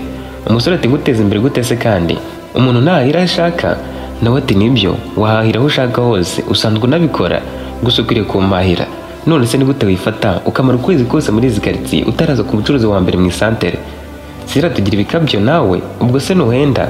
Nje nkunda guhahira mu gasoko, niho bagira ibyamake, kandi niho namwe murangurira bimwe mu byo mpaha. Nawe ati wowe nzajya nkugabanyiriza ibiciro. Ubundi se aho wahira bajya bagukopa? Undi ati umuntu yagukopa atakuzi? Umukobwa atumva rwose. Ngiye uba waratangiye kumahira kuva kiriya gihe nkubona bwa mbere, mba ngukopa, ariko kuko nkubona kenshi byatuma nanagukopa n'ubu. Sira ati ubundi se witwa nde? Nawe ati ngaho nyumvira ntunazi uko nitwa. Ngenda kuzi witwa Siyeri, Nasibu yambwiye ko uri inshuti ye. Nawe uzamubaze asigaye ahahira hano. Siyeri ati witwa nde yewe? Umukobwa ati harya ntabwo nabikubwiye, njye nitwa Corinne. Siyeri yarasetse ati Corinne si agasozera? Umukobwa nawe yarasetse ati winserereza. Siyeri nabyo bisobanura ikirere. Siyeri ati oya nijoro si ikirere. Batangiye kubisiganaho, ahita hinjira umukiriya. Corinne kuri keya nyinshi cyane amwakira amusekera. Asohotse yongera kubaza Siyeri ati ijuru se n'ikirere bitandukaniye he? Nawe ati Imana iba muri Siyeri, indege zo zikagendera mu kirere, urumva se bidatandukanye? Corinne ati ibyo bintu byihorere, icyo nzi cyo nuko Siyeri ari kimwe na Sky, ntabwo ari Heaven. Nako wasanga ntakurusha n'amashuri. Urumva ko ariko twese amazina yacu arimo camu kuyandika. Ikindi uhagaze ku nkengero z'agasozi, ariko Corinne ureba agasongero kabo gakoze ku kirere, aricyo bita Siyeri. Njye nawe rero nk'agasozi n'ikirere twabaye inshuti, wambwira ibyo ngo wabishaka nkanagukopa. Siyeri ati sha ugira umunwa pe, watuma umuntu aza hano ataje no guhagira ngo muganire. Undi ati waza unaza nyine tukaba twiterera story mu gihe utagiye mu kazi, cyangwa ku mugoroba ukaza ukagorobereza hano ugaha ugahita witahira. Uzi ko bimbabaza kubona utampahira nguhe icyo ahubwo. Siyeri ati nigute wizera abantu kumva wabo ku butanabazi? Ntubona ko twebwe abayede duhora twimuka? Nawe ati wibeshya, wowe niwe wahoze uri umuyede. Nakubonye bwa mbere uhagaze ku ndege uri kubaza Nasibu icyo wakora ngo ubone akazi. Nabanyuzeho nje hano kuri butike nanapepiye Nasibu, nuko we barebaga hepfo ukuntu wagaragaraga byasaga nkaho uvuye mu kandi kazi. Ahubwo nakahe? Siyeri inkuru yarafite yari imwe, yamubwiye iby'umuzungu yari yarabwiye abandi. Corinne yamubwiye impamvu kumukopa bitari bimuteye ubwoba, aramubwira ati njye mba naravuganye na ba boss banyu, kandi uriya mugapita wanyu turaziranye. Iyo bagiye kubahemba uzarebe babahemba make ku munsi wo guhemba, bakabasigaramo andi make, bakabanza kutubaza niba mwaratwishyuye amadeni. Abacuruzi hafi ya twese, uriya mu boss wanyu dufitiye nimero, uzarebe yabahembye abasigaramo make. Yandika muri groupe ku munsi ukurikira abazi niba nta mucuruzi muri mideni. Iyo hari uwo bari mideni avuga uri murimo akamwishyurira, yajya kumuhemba yasigaye akamubwira ko yakuyemo yo kwishyura uwo ari mideni. Ubwo ababizi barabizi, ariko abahita bishyura bo ntibabizi. Urumva ko utapfa kunyambura uko wiboneye kose. Siyeri ati burya niyo mpamvu banza kuduhemba igice nyuma y'iminsi 3 akaduhemba asigaye. Undi ati niyo mpamvu abenshi muri mwe ntimubizi, ubu ngubu nawe nkibibanga ahubwo wenda muba mwibwira ko yabonye make. Nawe arabizi ko abayede bahemuka, gusa wowe uko bigaragara uri umwana mwiza nk'umuntu wahoze akorera umuzungu, ubwo se nguko byabikora ntunyishyure? Nawe ati oya da, uwo mutima ntawo nagira. Umukobwa yanivuyemo ati ubundi se ntishakiye abakiriya urumva byagenda bite koko? Uzi ngufatishije ukajya uhahira hano? Abo bacuruzi bose bacururiza hano urebye nabi bagukura ku bakiriya, ibyicuruza ukajya ubyirira bimaze kukuborana. Siyeri ati wamfatisha se bikakumarira iki, ko hari ubwo nihahira akanusu k'ubugari n'utunyanya tubiri? Umukobwa ati ibyo byihorere, iyo abanagiraga abakiriya benshi baza baje guhaha utwuri kuvuga, ariko bikaba bihoraho. Ubu se ntujya ubona udufaranga ugahaha nk'agaceri, twasorwa tomu n'utundi twinshi ukarya ugahaga? Wahorera ubugari se uri umuyede? Wowe ntiwijene, nushaka ujya uhaha n'irobo. Erega wanashaka inshuti inaha, si ngombwa ngo uje guhaha gusa, wajya uhaza uje no kuganira n'inshuti z'inaha. Nk'umuntu uzamara iminsi inaha, kuhagira inshuti byagufasha zitari zo mukorana mu biyede gusa. Siyeri ati ngaho nyihera utuvuta, agafu k'igikoma n'irobo ry'agasukari. Corinne ati wowe uzi ubwenge niba unywa n'agakoma? Corinne ati uzi ubwenge niba unywa n'agakoma? Kandi koko sindakubona uza kunywa ibigage nka bagenzi bawe, ubanza ariyo mpamvu wari usa neza. Nawe ati ibigage byo byarananiye, uretse ko agashera k'iyo ngaciye urwaho ngagotomera. Corinne ati nkakugurire se? Nawe ati waba ugize neza ahubwo. Mbere yo guhaha izanye ubushera babusangira yakira n'abandi bakiriya bazaga guhaha. Siyeri yatashye yisetsa avuga ati maze kuba umuturage usanzwe noneho ubushera ubwo ntangiye kujya mburarikira ukambayeho. Icyakora uriya mukobwa nikirihahira, uzika kwiyo mpaka wemeye kujya umuhahira, kubona abakiriya aba yabishoreye. Yemeye kungurira ubushera, yampaye akajike mbere, yemeye kujya nkopa nubwo bwose ntabiteganya. Ikindi ni umukobwa mwiza w'umushabitsi, uriya rwose nzajya muhahira nta handi nzongera kujya. ndabura iminsi mike nkageragiza inshuti nzaba naragize inaha, ninsanga nabo nta kintu kirimo nzisubirira mu buzima bwanjye njye mbana n'umuntu kubera inyungu mushakaho gusa. Kwiyoberanya byo ndabona ari hatari, bimaze kundambira. Mu minsi yakurikiyeho yatangiye kujya ahahira Corinne, yahagera bakaganira. Corinne yagize aramubwira ati washaka uko nawe utangiza business inaha, nuko utahita ugwiza amafaranga ariko wabitekerezaho neza ukazava mu kiyo duhita utangira nko gucuruza. Njye ndahereye ku bihumbi 100 gusa, nawe uzigamye neza ndakeka ko mu mezi 3 wabonye nka desa waza ugafata inzu hano mu isantere ziba ziri kuri make, ayo waba ufite ukayaranguramo utuntu duke kuko buri ibiyede biravuna. Iyo warwaye nubwo byaba byoroheje ntukora ushobora kuburara. Hari imyaka umuntu ageramo ibiyede bikamunanira. Njye nubwo naba narembye naza hano umbwiye naza gushakira inzu ya make nawe ugafungura akabutike. Sira ubwo se byaryara nawe ati icyo nshaka ni ukugira ngo nkumvishe ko udakwiriye kumva ko uzaguma kubeshwaho no kujya ukoresha ingufu gusa. Nubwo utashinga iyo butike wakora n'ikindi, warangura nubwo ubushera ukajya ubucururiza muri iyi santere. Abantu babucuruza ni bake, nanakwigisha kubwiyengera cyangwa se nkajya mbukwengera ukandangurira ukunguka nanjye nkunguka. Nuko nyine ntapfa kubona umwanya uhagije wo kujya mbukwengera, ariko wabishatse nabyo nagufasha ukabikora. Wanakwatisha ubutaka inaha mu gihe uri mu biyede ukaba ufite ahantu wahinze. Ibyo ngibyo urumva utabikora tubireka nkubwire indi business yunguka wakora. Nawe ubwo ni iyihe? Corinne ati nawe yimbwire. Ubwo se eshatu nkubwiye zose ushimyemo iyihe? Sire aramubwiye turitesha mutwe rero, si wowe umbwiye ngo ugiye kumbwira indi business? Corinne ati niba nitesha mutwe ndamaze. Wanagura agatambuka kohereza iwanyu niba ufite ababyeyi bakakorora? Nawe ati nta babyeyi mfite. Yamugiriye impuhwe abanza kumusaba imbabazi kuko arabuze ababyeyi be kandi barapfuye, gusa ahita agaruka ku murongo ati wowe nanone hari abantu bemera ko baragiza, wagura inka ukayiragiza umuntu yapfa igapfa itapfuka uyabitsemo. Sinzi uko wari ubayeho mbere, ariko iyo ufashe akazi urimo nk'igishoro cyo kukugeza ku bindi bigufasha gutekereza icyaguteza imbere. Nujya ujya mu kiyede ujye ugifata nk'ahantu uzakora igishoro, aho kumva ko ariko kazi uzakora ubuziraherezo. Ushakira henshi nibwo utera imbere. Umusore mu mutima arivugishije ati mbega umukobwa wacangamutse. Cyahise amubwira ati ubwo hari uzamfasha mu cyo nzatekerezaho neza. Icyakora ngikorera umuzungu murumuna wanjye yigaga muri segonderi, ndwana no kumwishyurira muri boarding njye ngasigarana ubusa kuko njye sinavuga kuri uwo muzungu ngo ntahe. Kwiga muri boarding byatumaga murumuna wanjye abona aho abari arya saa 6 nimugoroba, akabona aho kurara, bikaruta kujya yiga ataha iwacu nta muntu ari buhasange. Mu biruhuko ntiyaburaga ahantu aba yigiriye, nanjye akaba yansura akamara iminsi. Ntabwo nigeze nzigama kubera iyo mpamvu. Amafaranga nazigamye nayo nakoresheje nzinaha mu matike, gukodesha inzu no kuba kurya mu minsi ya mbere. Umukobwa ati ubwo se murumuna wabaye hate muri iyi minsi? Yaramusubije ati yarangije kwiga buno turaka twakure ubu ntitwarimo. Uwo munsi bakomeje kuganira n'ibindi nawe urarangira. Ku kazi Siri yabaga akomeje kujyayo nimugoroba akavugana na murumuna we Robe yajya guhagahira kwa Corinne. Siri ntiyatekerezaga ko azamukunda, yumvaga ari nk'abandi bakobwa bose. Icyakora kubera story bateraga yagiye kumuhahira rimwe na rimwe akajya atajyanywe no guhaha, byatumye atangira kubona ko ari mwiza, abona ari mwiza kurusha na bamwe bavuganaga akiri we wanyawe. Uwo mukobwa yari umusirimu, muri iyo santere ari mu beza bayibagamo. Siri yahise afata gahunda yo kumutereta ngo arebe. Ibyo banje kubiganirizaho bana Simba bari mu kazi, nabo batugenda uzagerageze mwana. Gusa birashoboka ko afite abasore yabenze, hari ubwo nawe yazakwanga da, uzaba ubyiteguye. Umukobwa nk'uriya mwiza ntiyabura abasore baba bamwiruka inyuma, nawe ukaba afitemo abakunda. Nawe ukomera bizaba ari amahirwe. Ku mugoroba agiye atajyanywe no guhaha, ajyanywe no kumutereta gusa, asanga afite abakiriya benshi aba yicaye ku ruhande. Abakiriya bari barimo bamaze kugenda, Siri yamubwiye ko yiyumva. Yaramubwiye ati waranshutse ngo ngeze tuganire. None kuko itegereza kenshi kumva amagambo ava mu kanwa kawe yuje ubwenge, bituma wumva iri hano ndarangutekerezaho mu kazi bikabuko. Mwana nsigaye ngukunda pe, ibaze ko nje hano aribyo binzanye. Corinne yaramusetse aratembaga ati sha ubanda utazi gutereta, umva ukuntu bimbwiye ngo mwana ngo nsigaye ngukunda, kubikubwira nibyo binzanye, uransekeje gusa. Siri ati ndabyumva nyine ubwo urankatiye. Erega uri inshuti yanjye sinumva ko nari guca hirya no hino, kandi utabyemeye nabyo ntaribi, ibintu byazakomeza uko byari bimeze. Nako najya ngira isoni zo kuza hano, najya nkubona nkagira ubwoba nkakwihisha, ugira ngo nazagaruka kuguhahira. No muri iyi santere ntabwo najya mpahahira. Corinne yarisekiye abwira umusore ati Siyeri winsetsa, none se utabishyira komeje nicyo cyakuzanye? Nawe ati sinazakomeza kubiguhisha kandi gukunda, ikibazo n'ukuri kubifata nk'inkuru zisanzwe. Kuba nagusaba ngo tuzahurira ahantu bikubwire ndi seriye kuruta nonaha, hari igihe byakugora kuko uba wibereye mu kazi kawe. Uko unyiyumva murakuzi, hari n'igihe byaba bidahari. Wowe rero niba hari ikintu kikurimo bikaba byakunda umbwire nyine. Corinne yaratuje aramubwira ati ndabibona noneho ko ukomeje. Ibyo bintu njye binyitereye ubwoba. Sinari nzi ko wankunda kubera ukuntu mba nigize agasazi najagaraye, wowe uri umuntu utuje. Nigikwendereza rwose ndabizi niyo wakwendereje. ubu wabaye sheri wanjye guhera uyu munsi rero. Siyera ati ariko waretse kunjagaraza mwana, ubu wagize ngo turi mu mikino.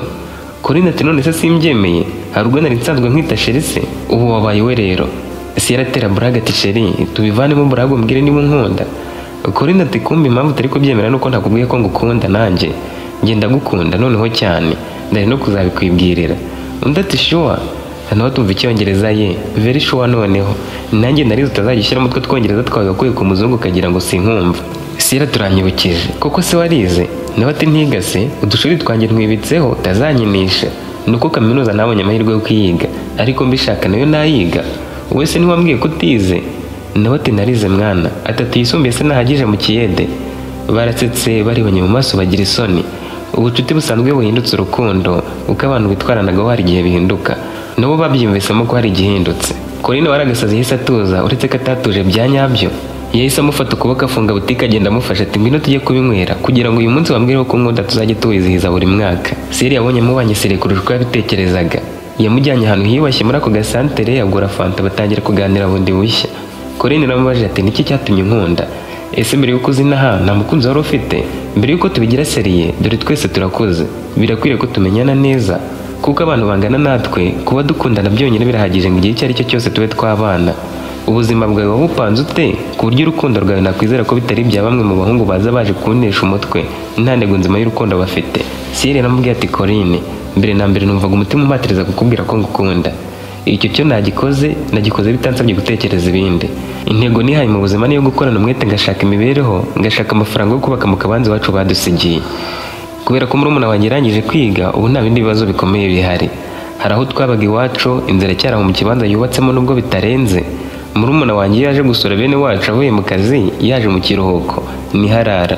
Nanjye ndamutse ntashye niho najya kuko sinyubaka umuzungu, sinzi n'igihe azagarukira cyangwa niba azagaruka. Sigiye kuvuga ngo iwacu niho nzashakira umugore, ariko nanone ntabwo nzaharira murumuna wanjye. Njye nawe tubishaka buri wese yagabana ibye.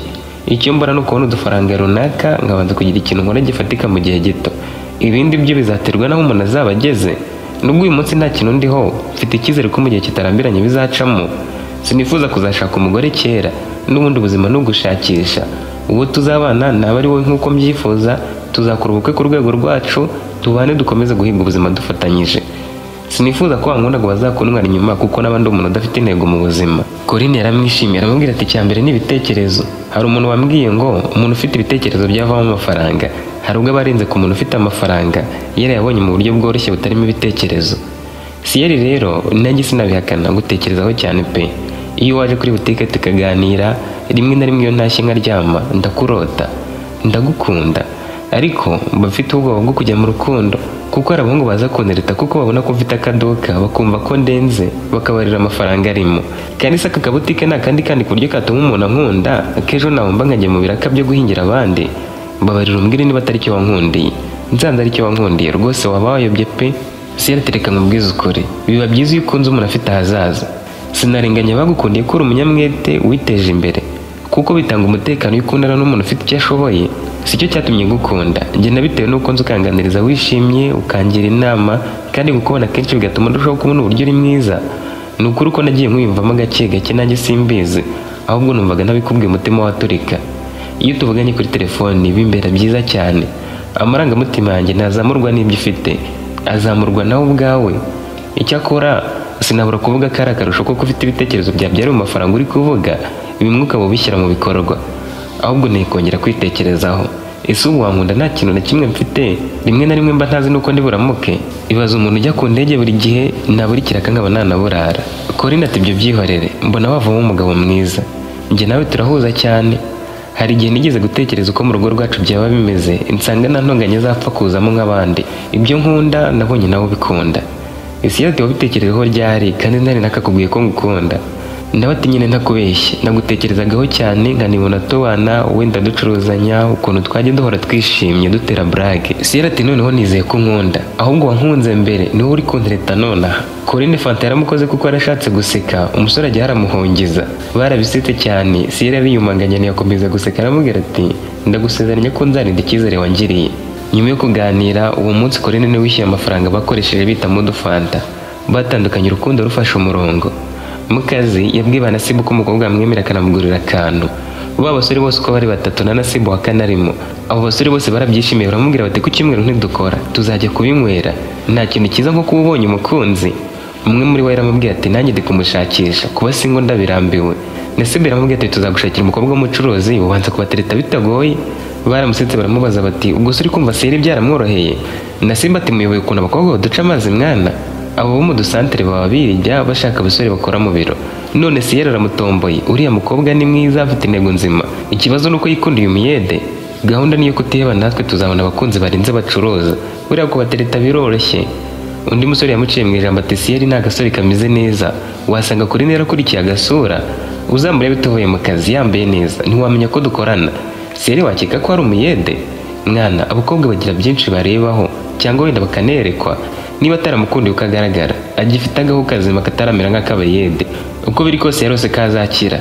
Ngo hano abakobwa badukunda nta kintu turiho dukennye, bakadukunda birengagije abandi babatereta, burya ngo baba bareretswe ahazaza hacu. Ubu wasanga kuri nereretswe ahazaza hasi Siyeri akabona atazagwa mu biyede. Baramubwiye ati vana ibyo bikabye aho ngaho. Ubundi umusore uzi ko akunda umukobwa mwiza uri seriye nawe yizirika umukanda agakora nk'umutima akizigama kugira ngo azabashe kumukura iwabo vuba bataramumutwara. Erega biba bivuze ko gukunda umukobwa mwiza uri mwihangana urebye n'aba bandi bamugutwara. Nka Siyeri umwitomboriye rero ubu ntiyemerewe no gusesagura cyangwa ngo asibe mu kazi, ni ukwiyima buri kimwe agakorana umwete atekereza uko yazereka umukobwa ko ashoboye. Nibyo umukobwa ashobora kugukundira uko uri ariko utagize impinduka mu buzima ngo umwereke ko hari inzozi ufite kandi kuri guharanira kuzigeraho, yanakwanga. Agukundira uko uri nibyo, ariko iyo hari icyo ushoboye ukamwereka ahazaza hazima akunambaho, nta kintu na kimwe cyatuma akureka. Siyeri rero utazongera kunywa ubushera uko wiboneye, tuzajya tukugurira udufaranga twawe tubike utwongeranye, uriya mwana utazamutinza iwabo akishakira abandi. Ugira ngo abakobwa si ibiryo bihiye se? Uzanye ifoke mbere aramutamira da, apfa kuba akuze. Hari ibyo bavugaga Siyeri akumva biri seriye, ibindi birimo uburezi, ibindi ari iby'abarara, nawe bari baramucanze. Abo bajama nubwo babaga basakuza ubwo babaga seriye bakavuga ibintu bizima, bakoze akazi bafite kamurari bishimiye ko umukobwa yamwemeye. Ndetse mu kiruko cya saa sita yaramuhamagaye ashyira parereri ngo abemeze ko ibyo yababwiye biri seriye. We na Corinne babaje kwitana abasheri, abo batipe batangira kwivugisha barasakuza bati abana bari na romantike mwana. Ijoro rimwe babaye nka Romeo na Juliet, ntabwo mwese amubaza ngo wariye se, wanyoye amata se. Ibaza umuntu waje mu kiyede kumubaza niba yanyoye amata nk'ari umushumba ufite inka zikamwa. Bateye akavuyo, Siyeri kwifata biramunanira nawe araseka. Corinne amubajije icyo abaye amubwira ko ari cyane se kimusanze avugira kuri fone kikamuderanja. Hashize ukwezi ubuzima ari uko bumeze. Ibiro by'umurenge byari hafi kurangira, bari hafi gusakara. Igihe cyarageze bashyiraho igisenge baranakinga, hasigaye gushyiraho amabati. Inzu yari pavomye, baratwikiriraho amahema ngo batazagira ikigo kikangiza pavomasiyo. Kubaka bari bagiye kuba babihagaritse, ibindi birimo gukotera no gukora andi masuku bakazabikora nyuma bitonze. Ibyo byari bisobanuye ko bagiye kugabanya abakozi bagasigazamo bake cyane bari gufasha mu gusakara. Ibyo Siyeri yabimenye imbere y'abandi bayede. Gapita wari warabaye inshuti ye yajyaga aza bakaba baganira abandi bari mu kazi. Yamubwiye ko agiye kugabanya abakozi ariko ko mu bana azasigaza ahera kuri we n'abagenzi be, abandi benshi akaba basezereye. Siyeri yaramwongoreye ati nshaka ko ngabanyamo kandi banasibo bakamenya ko wangabanyije ubishaka atari njye ubigusabye. Gapita atari kuri umusazi, nushaka akazi urashaka ngo mwirukane kandi nshaka kuguma hano ukazahava nyuma karangiye neza neza. We n'abagenzi bawe narabikundiye, rero ntabwo nshaka kugenda akazi katarangiye. Siyeri ati wapi, maze kunanirwa nshaka kuba nduhuka. Narumvise ngo umuzungu wanjye ari hafi kugaruka, yakaba yarabinyandikiye nuko nta WhatsApp ngira, urabona nikoreshereza aka gatushe gusa. Wowe rero icyo wakora ni ukutababwira byinshi nkabibwirira ko mubo wagabanyije ndimo. Gapita ati ntiwigore, sinzi icyo ugamije ariko ibyo biroroshye. Nimugoroba ndakugabanya bareba. Ubu ngubu mise mfata gahunda ndaza kugabanyamo abakozi bamwe kuri uyu mugoroba, nari kuzabikora ejo ariko ndabikora uyu munsi. Ku mugoroba yasabye abayedi bose guhurira hamwe. Yababwiye ko ibyari bisigaye harimo no gusakara bitari bikeneye abayedi benshi ko bamwe agiye kubagabanya. Yahereye kuri Siyeri. Nasibu na bagenzi be babonye agahinda karabica, bashaka kumubwira ko yibeshye. Hagati yabo bakomeza gusigana bashaka kumubaza impamvu yamuheraho, abandi bakavuga ko kubimubaza bitari ngombwa ko baribye nabi nabo babagabanyamo, birangira babyihoreye. Siyeri yarabirebaga akabona ukuntu bibahungabanyije. Gapita akomeje kuvuga batari bugaruke, asigazamo abantu 8 gusa barimo Nasibu na bagenzi be. Batashye bababaye ariko Nasibu aramubwira ati humura, gusakara n'ibirarenze iminsi 5 waba yihanganye tugakora dushaka ahandi twabona ibiraka. Kandi hari umunigo wambwiye ko hari ahantu bagiye kubaka bazakenera abayedi benshi nyuma y'icyumweru, aho twazajyanayo twese. Siyeri ati sinumva ari byiza se, aho ntaribi ndaba nzindukira ku ndege muri iyi minsi nk'ibisanzwe, mwe mube mukora ubwo muzandabura. batashye bamuhumuriza mbere yo gutandukana nawe bajya kureba Corinne barabimubwira nawe biramubabaza abagira inama yo kumugurira n'akantu kugira ngo nako kamuhumurize. Ku munsi wakurikiyeho Cyril yabahamagaye nimugoroba yahereye kuri Corinne aramubwira ati Chérie nahuye n'ikibazo amafaranga nari mfite ageraga mu 200,000 muri aya mezi abiri ashize narihirinze ndasevinga nkora uko nshoboye ngo ndebe ko hari ikintu nazavana inaha kuko nashaka kuzava inaha nkagira icyo njya gukora mu byaro. Urabizi baduhembaga mu ntoki nanjye nkagenda nkatsimba muri ghetto aho kuyabika gutyo nigira inama yo kujya kuyabitsa kuri simukadi. Nagiye ku mu agent ntiyashyize muri ka gakapu njya ngendana sinzi uko nabikubwira gusa yamaze kuyabitsaho ngiye kumwishyura ndiyabura imashini y'agakapu kanjye mbona ifunguye. Yashatse kuntiza abantu ambwira ko ndi umutekamitwe aho yarambikirije arayisubiza narinze aho twandari nifitiye twose. Ndashatse gutera amahane ambwira ko ari buhamagare polisi akabwira ko ndi umutekamutwe. Navuye mu isantere niruka ntanakugezeho kuko numvaga nsebye. Ubu nshatse no gutaha mu rugo nona sinabona uko ngerayo maha buri munsi nta kintu kiri mu nzu cyo kurya. Corinne yagize agahinda ati Chérie ayo mafaranga waje nawe uyafite? Nawe ati oya ntabwo naje ntanyafite. Umukobwa ati ahubwo urarenze aya mezi ni make sinumvaga ko waba ufite ayo mafaranga angana atyo. Nkaba ndasiba wasanga nta n'ibihumbi 100 bifitiye kuri konte uretse ko nyine utabishinga buriya baba bibereye no mu bimina. Hanyuma rero nk'uko waje nta mafaranga ufite gira icyizere ko nandi uzayabona ahubwo ubwo impamvu yo kugusura kuri gate irabonetse ndaza kukuzanira utwo kurya muri iyi minsi ukomeze ujye ku ndege udafite ikibazo cy'inzara. Wihangane ibintu byo biraza bikagenda uwakwibye ntiyaguciye amaboko. Iyo nkuru mpimbano yayibwiye babasore kuko arize ko bavuye mu kazi ubu nta kuzuyaza bahita bajya kumureba. Ntibari bazi ko Corinne yamwemereye ibyo kurya. Bakigerayo Corinne yahamagaye Nasibu kuri telefone aramubaza ati mwana uri mu rugo nguzo ntwaza utuntu tugiye kureba si yari ko bamucucuye? Nawe ati niho ndi. Umukobwa ati witabye nyumva arabizi kandi turi kuvugana. Nawe ati wapi mbanje kujya hanze kugira ngo mwitabe kuko bari mu nzu batejemo akavuyo. Umukobwa ati simbuguze hano rero mu isantere ugenda uko wanyereka sinari nakamusuye turebe ko twamufasha ataraburiza. Nasibu yanze kubabwira ko acomotse bagenzi be basigara baganira bazi ko ari kuri telefone hanze. Yageze mu isantere asanga umukobwa yateguye agace ka litiro k'amavuta umuceri ubugari kawunga ibishyimbo n'ibirayi. Nasibu yateriye agafuka byari birimo Corinne na mutwaza utundi bajya kumureba.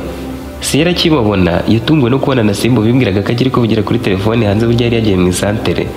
Ibintu bari bamuzaniye Corinne yari yabibariye neza ku buryo byari nko kumutunga ukwezi kose. Byaramurenze umukobwa yaramukundaga.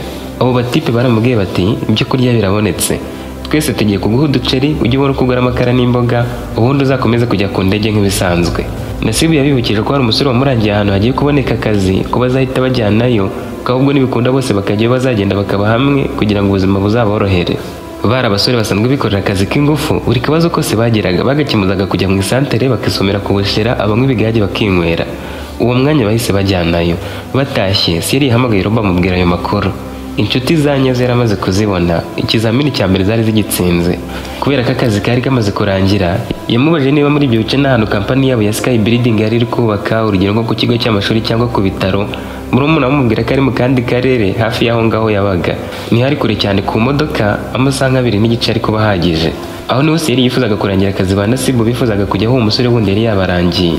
Yarangije kuvugana na Robe Corinne yamuhamagariyemo inshuro nyinshi cyane. Yamwiseguyeho ko yavuganaga na murumuna we. Corinne ati ndabizi uri kumva wigonze ndagiye guhamagara buri kanya utaza guhangayika cyane. Iryo joro habuze gato ngo barikeshe bakivugana. Mu gitondo yazindukiye ku ndege ajya mu kirere gisanzwe cy'umunsi umwe akomeza aricyo kugira icyumweru kirangiye.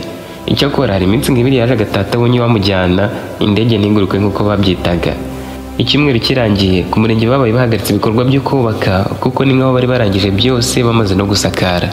Babasore bane bagiye kumureba. Nasibu aramubwira ati rero wa musore yatubwiye ko ikiyede barakiduha twese uko turi 5 twazakora nk'amezi 2 kuko ni etaje bari kuvugurura ubwo tuzagenda ejo urare witeguye mu gitondo turagenda. Cyril ati mwaritse se tukazagenda ejo bundi nkabanza gusezera ku mukunzi wanjye murumva guhita ngenda tudahuye tudahanye umwanya ni ikibazo. Batatu barimo Nasibu bavugira rimwe bati umugani koko ufite umukunzi ubwo nyine ejo na sheri wawe muzaganire bihagije musezeraneho ku munsi ukurikira ntuzabihindure. Reka umusore tumubwire ko tuzajyayo ku wundi munsi. Mugenzi wabo umwe we yarababwiye ati sha ibyo bintu simbyemeye ubwo muzansangayo. Baramwinginze akomeza gutsemba ati nkomeze gutinda bazagaho abandi ibiyede muyoboye ko biba bimeze nta bindi biyede bihari rimwe na rimwe ushobora kujya ku ndege ugataha. Hari amasezerano twagiranye se ku buryo naba nizeye ko bazakamba igihe cyose nzagirayo. Murumva atari ukwikura amata ku munwa mwana. ubwo nyine niba mutaraza ngo tuzinduke njye muzansangayo. Ibyo bintu ntabwo bifatika ngo umukobwa mwana yagiye kumureba none hasi. Yego ahantu koko nta bayede benshi babayo, ariko dushobora kwirangaraho abo bakeneye bakuzura tutarajyayo, aho gupfa babiri hapfa umwe. Njye ndigendera rwose, ibyo birabareba. Bose baramubwiye bati uzagenda ntarebe mwana. Undi yaranamukiriye aramubwira ati ibaze ko na Nasibu wakakurangiye atagiye imbere, wowe utanazi uwo musore ukaba umusize. Uzi ko wavumwe umugambanyi?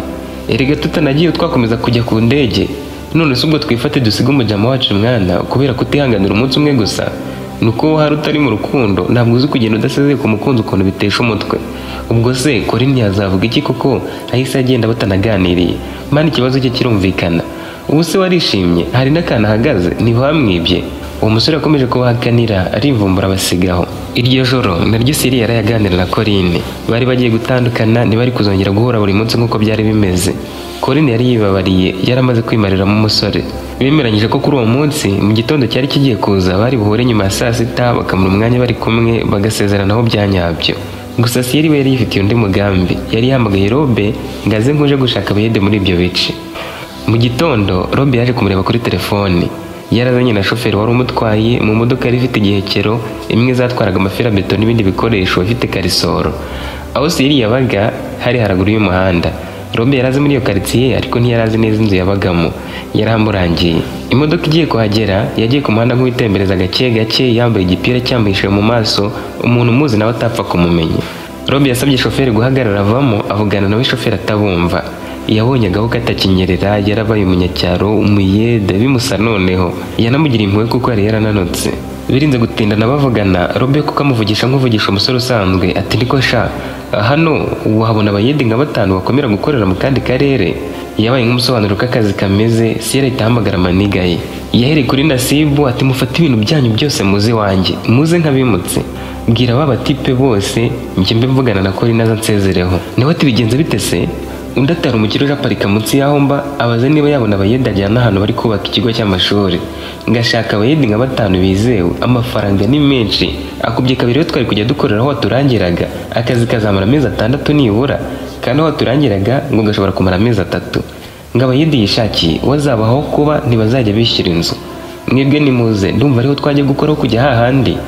Nasibu yabisamiye hejuru kuko umushahara wari ukubye kabiri waho bari kujya. Yabwiye bagenzi be babyumvise ko bari kuhakora igihe kinini kandi bahembwa menshi, bibera mu nzu z'ubuntu. Baremera batega utumoto ngo badatinda uwo mukire akibonera abandi akisubiraho. Basanze Siri we yamaze gushyiramo ibintu mu modoka, nabyo byo kurya Corinne yari yamuhaye bishyizemo. Barageze bashyiramo ibyabo byose. Siri bari bwahamagara Corinne amubwira uko bimeze. Corinne abyumvise ararira. Yarazi ko nyuma ya saa sita baraba bari kumwe kuko gahunda kwari kugenda ku munsi ukurikira, none ngo yaragiye kwigendera badahuye. Nasibu nawe yarabyumvise biramubabaza. Yaramubwiye turiya mukobwa ntiwagenda utamusezeyeho, none se uyu mukire yakubwiye ko akazi karatangira ejo? Yaramusubije ati yego. Undi ati haracyari kare, uyu munsi wahura na Corinne twebwe tukaguha amafaranga uraza gukoresha witegera ukadusangayo kuko biroroshye. Dore wamaze gufunga inzu y'abandi, watanze imfunguzo, ibintu byose biri hano mu modoka. Wowe rero wakwigomwa ukajya guhura nawe ukaza kwitegera, ubwo nyine icyo urabuhombye ni ukugenda muri iyi modoka y'ubuntu. Kandi uyu mukire ntiyabyanga, upfa kuba uraza, genda ubimubwire wenda hari igihe yabyemera. Bagenzi be barabyumvise nabo bashyigikira Nasibu. Yavuye mu gihekero ajya kubisaba umukire, ariko kwari ukujijisha uyu yari murumuna we. Shoferi bari bamuhaye akazi vuba atwara imizigo irimo amaferabeto n'ibindi. Ntiyazi ko ari Siri w'umukire, cyane ko yari yiyambariye ibipira utapfa kumenya n'ubwo waba umuzi.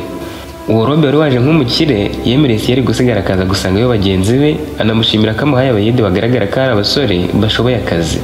Iryo jambo ryatumye ba Nasibu bagenda basakuza mu modoka bishimye ngo nuko boss yaravuze ko ari abasore bafite imbaraga ku buryo umuntu ahita abibona. Imodoka yise ijya mu kandi karere. Siri yasigaye aho ahamagara umukobwa amubwira ko abandi bagiye. Corinne yashimishijwe n'ukuntu yarakoze ibishoboka byose ngo agende bahuye. Bahise bahura, baraganiriye, bibukiranye ibihe byiza bagiranye mu gihe yabagaho, banahana amasezerano no kutazahemukirana. Siri yamusezeranyije ko agiye gukorana umwete agategura uko bari kubana vuba. Ku mugoroba yamusezeyeho ajya muri gare. Yamubwiye ko ari bugereho nijoro. Corinne yamuhaye udufaranga ati hari ubwo byaza kuba ngombwa ko hamwe utega moto, sinifuza kugenda n'amaguru, nubona bishoboka uze gutega akamoto. Siri yarayafashe amushimira cyane bikuye ku mutima. Umukobwa yaramwitangiye amuhaye 10,000 yose. Akigera muri gare yateze agatagisi kamugeze iwe. Ntiyagiye aho Nasibu bari bagiye, kandi bari batangiye kumuhamagara bamubaza aho ageze. Yanga kubafata, bahamagaye Corinne ababwira ko yari mu nzira. Rob yamwakiriye neza amukumbuye ari kumuseka amwita umusirikare wari ku ikosi. Yamubwiye ko abasore be yabagejeje amahoro akabashyira mu nzu nziza yari yabakodeshereje y'ibyumba 8 bari kujya biberamo ari batatu, ndetse yamubwiye ko yasize abagize abakapita nk'uko bari babipanze. Akibabwira ko bazaba abagapita bamubajije kuri Siyeri arababwira atazaba umuyede usanzwe kuko we yahisemo kuza nyuma kandi bitekereje none adahari, ubwo amahirwe nimwaguyeho abagapita nimuba mudahagije nibwo azahabwa umwanya nawe. Bose barababaye. Nasibu aramubwira ati niwe waturangiye akazi, basirika Siyeri azaba umugapita mu mwanya wanjye njye nikorera ibiyede, mpfa kuba ntari kwishyura inzu ayo nzajya mpembwa azaba ahagije. Rob yabonye ko ari inshuti nyakuri, yaramubwiye ati kubera ko umwitangiye nawe araba umugapita bitumye mbizera mwebwe tuzakorana neza. Iyo nkuru yayibwiye Siyeri aramubwira ati cyakora urankomye, ziriya ni inshuti pe wagendeye ukuri. Nawe ati nuko utarabona uwo mukobwa wumve ngo wabanje no kumita iki, uwo mukobwa wampa ibihumbi 10 kandi ubwo sindi niba iyo yacuruje no mu minsi birayunguka. Robert uri umugome ntunabagirire impuhwe, waguha amafaranga ukayafata ubizi ko bikokoye umucuruzi ukamusahura koko ibihumbi 10 ku mucuruzi wo mu cyaro ukishakisha uzi ko atayabona no mu minsi 3 ahubwo none uri kuvuga ibiri, nawe nta keza kawe.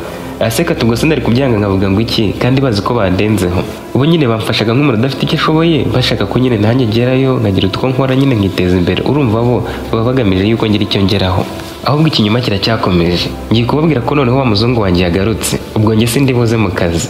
Nawe ati n'ubundi wowe nari navuze ko bagapita ntari bubugohe. Siyeri yamukubise urushyi ku rutugu ati wadage wabigize Sirenge ndo umuyede, nawe tutaba umuyede ahubwo ubwo waruje kwishansiye ndi kubakishaho wari kwihangura kwiyoberanye, aho nari kuzazira kugenzura nkakunyuzura nkaguma nkagenza kuguhagarara hejuru uri gukora wanareba nabi nkakwirukana. Bakivugana Banasibu bakomeje kumuhamagara, ageze harabita bamubaza ahari, nawe ati nari ngiye kubahamagara ngo mbabwire nabonye umwambuze kenshi kandi nari nicaye kuri moto. Wa muzungu yaje ngiye gusubira y'iri joro, umushahara yawuzamuye, cya kibwa nitagaho ngo yagisizeyo niwe nzajya ntekera gusa. Abasore barishimye barasakuza agira ngo barasaze, ntiyari ko ari abantu bakwishimira intsinzi y'undi bigezaho. Nasibu yahise amubwira ati wa mutipe wibumbeshaho yahombye, iyo biba byashobokaga yaza mu mwanya wawe, none wagiye kujya akora ibiyede twe turi abagapita. Siyeri atangaye ati abagapita n'ubu ati watubereye umugisha nukurura turuhuye, ubanza uriya mukera ari Imana yabahuje. Yigize nk'atabizi arishima cyane turiya muhungu arahombye cyane, gusa wenda nabizamuhira ntawamenya, reka twishimire ko mwe bibagendekeye neza. Nasibu ati nta kundi, gusa yari niga yacu yahindutse ku munota wa nyuma. Siyeri ati nanjye birambabaje ariko ntiyarabizi ko biri bugende uko, nta kundi arahombye agomba kubyakira. Ubwo nyine utwo dukoresho twanjye mutugumane, ku muzungu hariyo matera n'ibindi byose. Abo basore noneho barabyinnye kuko utuntu twe bari badutsindiye turimo matera, udukoresho two mu nzu n'ibyo byo kurya Corinne yari yaramuhaye. Iryo joro we na Rob barayibaganira, Rob amuserereza. Bahereye ku nkuru z'abo bacuti be babakire bari barimo na Edith bari baramutengushye, babona cyamunarita bari bagasara bagasizora bashaka kumuvugisha. Rob yaramubwiye ati ahubwo ndabahamagara mbabwire ko wagarutse mu gihugu maze turebe uko bitwara, subiza hama nimero yawe nibaguhamagara bakubone. Yazisubijeho Rob abimenyesha buri umwe ku giti cye, buri wese yahise amwandikira ibigambo byinshi amusaba ko babonana akamwiseguraho. Siyeri ati tuzahurira muri ya hoteli twari guhuriramo nyuma y'ukwezi n'igice, ndaba muze cyane muri iyi minsi ndi mu maraporo, nshaka kujya mu ntara nkamara y'iminsi, ubwo tuzahura ibintu bimaze kujya ku murongo neza. Mwese muzaba muhari nk'inshuti zanjye kuko mpafite n'ibirori, ndaza kubahereza ubutumire kuri email. Uko ni nako yabwiye Dita ushaka kuvuga amagambo menshi amusaba imbabazi. Siyeri yakomeje kwiyoberanya kuri Banasibu no kuri Corinne, ukwezi gushira kibabwira ko ari gukorera umuzungu, abandi bo bazi ko ari mu ntara. Nyamara yari yiryamiye ari kuruhuka ari kurya neza ngo arebe ko agasura kagaruka. Yari yarahindanye kubera gukora ibiyedi, yarananutse rero yashaka kugaruka ku murongo kugira ngo nuzamubona azemere ko yari mu mahanga. Ubwo kandi niko za nshuti ze za kera zamwandikiraga zimubaza amakuru akazisubiza yihuse, gusa bashaka kuzana ibiganiro birebire akababwira ko afite akazi kenshi. Abamuhamagaraga kuri telefoni bo ntiyabitabaga. Edith we yamwandikiraga amubwira ko akimukunda. Siyeri ati wowe utuje tuzavugana kuri uwo munsi, ntabwo nifuza kumvugisha byinshi ngifite biri kumvana, hari amaraporo ntarasoza, buri kanya mfite ibintu ndi gusuzuma, urumva kumara amezi yose nahari hari nibiba byarangiritse. Rero ihangane wibangamo ibintu by'urukundo, amezi wihanganye ntari ni menshi, ukwezi n'igice ndikugoye. Nyuma y'uko kwezi yamagaye Banasibu na Corinne n'abahuriza ku murongo, ababwira ko umuzungu amuhaye umushahara wa mbere akamuha amafaranga menshi cyane. Yabasabye ko bahura mu byumweru 2 nk'abantu bakumburanye akabatamo bikabarenga. Bo bumvaga iterambere rye bagasara kumurusha, nubwo baraserebuye urusaku kumena telefoni zabo. Uwo munsi yarababwiye niwe rero abwiye na za nshuti ze za kera, ahantu bari guhurira hari hamwe muri ya hoteli. Yasabye Robe gutumira abakozi bo mu myanya yo hejuru harimo abainjeniyeri, abagapita, bari bashinzwe kwesitara n'abakoraga amazi ndetse n'abafundi bihariye, agasigazamo bake bishoboka kugira ngo akazi kadahagarara burundu kuri uwo munsi. Nyuma yabo yatumiye bene wabo bo mu miryango n'izindi nshuti bagiraga, cyane ko zose atari yarazigerageje, ahubwo bo bari bazi ko yiberaga mu mahanga koko. Mu kubatumira bababwiraga ko ashaka gushimira abakozi ko bitwara neza mu kazi, bene wabo n'inshuti bo bagasangira nk'abantu batari baherukanye. Ku munsi nyirizina, Nasibu na bagenzi be babonye imodoka nziza cyane ije guparika aho babaga. Umushoferi wari urimo ababwira ko ari Sierra umwohereje kugira ngo abatware bo bataza gutega. Baratunguwe kuko iyo modoka yari imwe y'abakire ifite ibirahuri byijimye. Uko ni nako byagenze kuri Corinne. Sierra yamubwiye ko hari umuntu yamwohereje wo kumutwara, amusaba guhagarara imbere ya butike ye. Imodoka yamusanze kuri butike, ayirebye abanza kutemera ko ari we uje kureba. Umushoferi yamwicajemo, Corinne agenda yatangaye cyane. Abo bashoferi bari basabwe kugira ibanga ntibavuge byinshi. Bageze kuri hoteli, Corinne ahurira na Nasibu na bagenzi be. Bagisuhuzanya, babonye wa musore wari wivumbuye akagenda mbere, nawe yavuye mu modoka yari yamuzanye. Ba Nasibu bari barakeye basa neza kuko noneho barabagapita, uwo musore wakiraho bisanzwe kuko yarakira umuyede. Sierra ntiyari umwana mubi, nawe yari yamwibutse yamuzirikanye, yanamwohereje imodoka yo kumuzana. Ibyo byakoze ku mutima wa Corinne, aravuga ati niyo ufite umukunzi abandi barabeshya, agira umutima mwiza rwose birandenze. Bose babwiranye ukuntu imodoka zaje kubatwara, bahita berekeza ku muryango ngo binjire. Umusekirite abatangiriye abasaba kwerekana ubutumire barabubura. Yababwiye ko hoteli yakodeshejwe na Sierra muri ayo masaha 28, ko nta muntu wundi wemerewe kuhinjira adafite ubutumire, ko nta n'undi mukiriya bari kwakira. Bakibyibazaho babonye abandi bari kwerekana ubutumire muri telefoni zabo, ni email yari yarakoresheje abatumira niyo berekanaga. Batekereje ko ibyo byose hari umuzungu wari wabikoze. Nasibu yagiye ku ruhande aramuhamagara amubaza uko bari bwinjire, nawe ati mumuhe uwo musekirite. Baravuganye arabareka barinjira. Za nshuti ze zamutengushye yari yarazohereje ubwo butumire, nazo zinjira mu buryo bworoshye. Ibirori byari byo gusangira ngo nuko avuye mu mahanga no gushimira abakozi be bitwaraga neza mu kazi, bagatuma akomeza kumwizerwa ku bakeneye kubakisha inyubako zikomeye. Niko bose bari babizi, uretse ko Nasibu bibwiraga ko ashaka kubatamo gusa. Nabo ntibumvaga ukuntu yari yafashe hoteli yose akayikodesha umunsi wose n'ukuntu byari bihenze. Ikindi akaba yari yatumiye abandi bantu. Aho muri hoteli hari yateguye imyanya y'icyubahiro. Uwicazaga abantu yari yahawe amafoto ya Nasibu, bagenzi be na Corinne, yabateguriye intebe zabo z'imbere. Edith na babandi nabo bari bagenewe imyanya yabo yo kwicaramo. Ubwo abasigaye bari kwicara aho babonye. Sierra yari kuza ibirori byatangiye. MC yarahabaye atangira kubasusurutsa bisanzwe, babazanira ibyo kurya n'ibyo kunywa buri wese. Umwanya noneho warageze ahamagaza nyiri ibirori. Sierra yinjiranye na murumuna we bambaye neza cyane bidasanzwe. Corinne na Nasibu barahindukiye batangira kubazanya niba yaba ari we. Umusatsi we warakuze noneho warabaye mwinshi ugereranyije nuko yavuye ameze mu kwezi n'igice ntiyari yarigeze yiyogoshesha. Yari yambaye rinete kandi batari bazimuziho. Iyo shusho ye batangiye kubona hari ahantu baba barayibonye. Sierra bari bazi w'umuyedi wagiye gukorera umuzungu, yajyaga gusa n'umusore w'umukire bari bazi mu itangazamakuru, wari warigeze kubakisha ibitaro by'akarere bigatahwa n'umukuru w'igihugu. Icyo gihe akoreshejwe ibiganiro bica kuri televiziyo bishyirwa no kuri za YouTube. Buri wese yakomeje kubyibazaho mu mutima we, baranongorerana bati ntabwo ari we twabonaga mu interview. Yagiye imbere bamukomera amashyi, yicara ku mwanya wari wamuteguriwe na murumuna we Robe. MC yakomeje kuvuga, murumuna w'ijambo abanza kubasuhuza no kubabwira ibyabateranyirije aho, ababwira ko mukuru we yari agiye mu mahanga, kagarutse agashaka gushimira abakozi be kandi agasangira n'inshuti ze, akanabagezaho ubutumwa yari abazaniye. Corinne na Nasibu bagize ngo ari kuvugishwa. Nasibu yabwiye Corinne turi uri kuvuga ngo ni murumuna we, niwe nyiri Sky Building Company ifite amashami ahantu hatandukanye.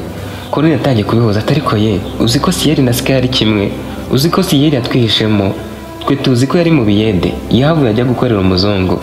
None abandi bo bari bazi ko aba hanze. Bose barongoreranye batahari turi mu nzozi, cyangwa uyu mujama twihishamo koko. Batangiye no kwibaza ku mpamvu ahubwo bari bicirwa imbere y'abandi bose muri VVIP, batangira kugira amakenga. Sierra yabanje kumwenyura, akuramo rinete, asaba wari ushinzwe amajwi n'amashusho kugaragaza amafoto yari yifotoje ari mu biyede.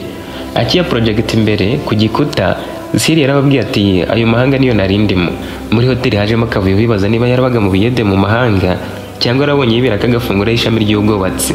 Ubwo Nasibu n'abakuru nibo baratangaye kuko aho yari yerekanye hari handi bubakaga ibiro by'umurenge bigitangira byigeramo hagati, ntibiyumvisha gukuntu ari kuvuga ko ari mu mahanga. Edith na babacuti be batangiye kunoshana bibaza niba mu mahanga hameze haryo. yakomeje kubereka amafoto asaba babanaga muri ayo mahanga guhaguruka. Yari Nasibu n'abo basore batatu babanje kwanga guhaguruka, babwira ko ari bari kuvuga, bahagurikira rimwe aberekana nk'abo babanaga mu mahanga. Corinne we yasigaye yicaye kubera ko bari imbere bagihaguruka, abantu bose barabitegereje ngo barebe neza. Ikiza nuko basaga neza, bambaye neza, uretse wa musore wari warigendeye imbere utarasaga nkabo kuko yari kibereye mu biyeda, abandi barabaye abagapita. Mu guhaguruka kwabo nabwo bari bakomeje kwibaza niba biriseriye. Amaze kubahagurutsa akaberekana, yongeye kubasaba kwicara, abari ababwira inkuru itangaje cyane. Yahereye iruhande ababwira ko yasuzumye inshuti ze, ntiyazivuga amazina, zikaza kumutenguha, anasobanura uburyo zamutengushyemo harimo n'umukobwa bakundanaga nuko yari yamuteguriye kumwambika impeta y'urudashira. Yasobanuye akantu ku kandi cyatavuze nta mazina gusa. Bose bari bacecetse bateze amatwi, babacuti be bambira ubwoba bwabishe. Edith ari kumva yasohoka, undi mutima ukamubwira ko wenda ari buvuge ko yamubabariye. Yababwiye ko yiyoberanyije akajya mu byaro bya kure, ko yahuye n'inshuti nshya, uko zamwitayeho, uko nazo yazibeshya zisuzuma, uko zamwitwayeho n'ibindi. Gusa mu byo yavugaga byose ntiyavugagamo umukobwa. Yarangije kuvuga inkuru ye yose, ababwira ko abantu benshi bakunda abandi babakunda inyungu babakuraho cyangwa izo bateganya, aho kubakunda nk'abo ba nyabo. Yanze kugira uwo acira urubanza, icyakora avuga ko yarakeneye kumenya niba hari abantu bamukunda nkawe ubwe, aho kumukunda kuko yagira icyo bamarira. Izo nshuti nshya yari yarabonye zo zamukunze zimufasha, atari we uzifasha. Yongeye kubasaba guhaguruka Corinne atarimo, abashimira byimazeyo ko bamukunze batazi uwo ari we, bakamwitaho, bakamufasha nta yindi nyungu bategereje. Abacuti be bamutengushye nubwo batari bavuzwe mu izina, barasebye cyane barebana mu maso. Bamwe baranarakaye bashaka gusohoka, gusa bihagararaho barahaguma. Ba Nasibu baricaye, Siyeri noneho avuga ku rukundo nyakuri yari yarivumburiye iyo kure. Yahereye inkuru ku munsi ahura na Corinne, agashaka kumufasha kugira ngo abe ari umufasha, uko yamusezeranyije kuzajya amukopa, inama yamugiraga, n'ukuntu yamukunze nta kintu afite, ari icyizere cy'uko gusa ibintu bizashakwa nibajya inama kandi bagakorana umwete. Yamusabye guhaguruka akamusanga imbere. Corinne wari wagerageje kwambara neza nk'umuntu udaherukana n'umukunzi we, yahagurutse bitamugoye asanga umukunzi we imbere. Edith kwifata byaramunaniye, araturika ararira, sohoka muri icyo cyumba. Abantu bamuhanze amaso, babaye banaranganye, bakomeza kureba imbere, ahubwo bareba ukuntu asohotse arira. Yamaze gusohoka yimusahita afata ijambo basaba kutamwitaho, ko yigaragarire ko ari we mukunzi we wamwanze amuziza ko yaragiye guhura n'ibihombo by'icyamunara. Yakomeje ababwira ko impamvu yari yatumiwe ko ari uko bwari uburenganzira bwe guhagarika urukundo, ko bitari guhagarika ko baziranye. Bagenzi ba Edith babonye asohotse bagira ubwoba, batangira gutekereza ko ahubwo Siyeri ari buze kubavuga mu izina, gusa ntabwo yabikoze. Bashakaga gusohoka nk'abantu b'abagabo bakongera bakihagararaho kugira ngo bataza guseba. Wongeye guhanga amaso imbere, Siyeri ahobera umukunzi we Corinne, aramwongorera ati ni ibya nyabyo, wihagararaho ntugire ubwoba. Bagihoberanye hinjiye abakobwa beza babiri, bakora udutambaro tw'umutuku dukatakase mu dukapu bari bazanye, bazenguruka aho bari bahagaze bakoramo ishusho y'umutima. Kuri projecteur bahise bashyira amagambo ku gikuta yanditse mu Cyongereza abaza ngo will you marry me. Corinne yarangayeho gato arahindukira ngo yarebe. Siyeri afatirana ku kanya ahita apfukama, akora impeta ya zahabu mu mufuka, aramwibariza ati wakwemera kuzambera umugore? Abakameramani bo bari mu kazi, imirabyo yari yose. Ikibazo nuko yabanje gusuka amarira, yavuga yego ntibyumvikane neza. Yabivuze arira, yambara impeta atitira afite ubwoba bwinshi cyane, yibwira ko ari mu nzozi. Yamaze kwambara impeta y'urudashira, Siyeri ahaguruka yitonze aramuhobera. Noneho bari baziranye neza. Uwo Corinne yahoberaga yari Siyeri washinze kampani akayitirira, gusa agahindura izina mu Cyongereza akayita Sky Building Company. Siyeri yatangaje ko yababariye izo nshuti ze yagerageje, avuga ko abazabyemera bazakomeza umubano wabo, kandi ko arizeye ko ubucuti bwabo bugiye kuba nyakuraho kuba ubwo buryarya. Yavuze ko byose yabikoze kuko yifuzaga kubaha isomo mu buzima, ikindi anatangaza ko nta muntu n'umwe yigeze abwira ko yabagerageje. Umutekano wabo wari uhari, ntari kuzigera amenya ko ari bo, uretse Edith wari wivuyemo agasohoka bagahita bamumenya. Ibyo kunywa bongewe ibindi, ibirori ababyina barabyina. Aho byarangiriye Siyeri yasuhuzanyije nabo bamusaba imbabazi, banamubwira ko bahindutse mu mitima nyuma yo gutegereza cyamunara bagaheba, bakaza kumenya ko burya babeshye. Bamubwiye ko biteguye kuriha ibyo bangije mbere, bagasubukura umubano wabo kandi bagahinduka babikuye ku mutima.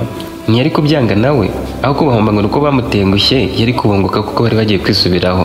Bari kuba inshuti abazi neza kurushaho. Nyuma y'ibirori yatanye na Nasibu na Corinne bajyaniwe mu gipangu aho yiberaga muri etaje. Corinne yari yacecetse yabuze icyo avuga, Siyeri nawe aramwihorera babanza kuhagera. Ibirori byabo bwite nibwo byari bigiye gutangira. Rob yasigaye aganira nabo, buri wese amwe icyo ashaka. Siyeri na Corinne bo bajya kuganirira ahantu hatuje. Corinne yari yarize guhora byanze. Siyeri yamusabye imbabazi nawe ati si ngombwa, nakunze wowe, ariko nk'uko wabimbwiye ni byiza ko nakunze ari umuntu udasanzwe. Yageze arika kurira, atangira kubwira Siyeri ukuntu azi ubwenge bwo kujirisha abantu, n'ukuntu washakaga kumukeka yamuhaga impamvu akamubeshya ko yakoreraga umuzungu. yari yishimiye cyane ko yikundiye umukire atabizi kandi ibyo yamukundaga nkawe ubwe yaba afite umutungo cyangwa atawufite. Ibyo rero nibyo Siyeri yifuzaga kandi yarabigezeho. Corinne yamubwiye ko ibyinshi byamuteye kwiyoberanya yari yabivugiye mu birori muri hoteli, bityo ko bitari ngombwa ko abisubiramo cyane, ahubwo yamubajije uko byari bimeze kubaho mu buzima bw'ikinyoma akemera kwibabaza kandi afite ibyo byose. Mu kumusubiza yamubwiye ko hari ubwo bitamworoheraga, gusa nanone yakwibuka intego y'agakomeza ibyo yiyemeje. Yamutembereje inyubako, amutembereza mu busitani ku matara yakaga cyane, amusezeranya ko ariho bari kuzibanira ubuziraherezo.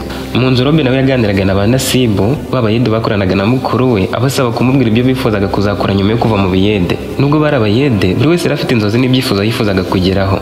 Nasibu n'undi umwe bamubwiye ko bashaka kwiga ubwubatsi bakagera ku rwego rwa ba injeniyeri, bakabihera akazi muri iyo kampani bakazaguma gukorana. Undi umwe yamusabye ko yamufasha akabona perimi akajya atwara ibimodoka byatwaraga ibikoresho byabo, bakamwihera akazi muri iyo kampani.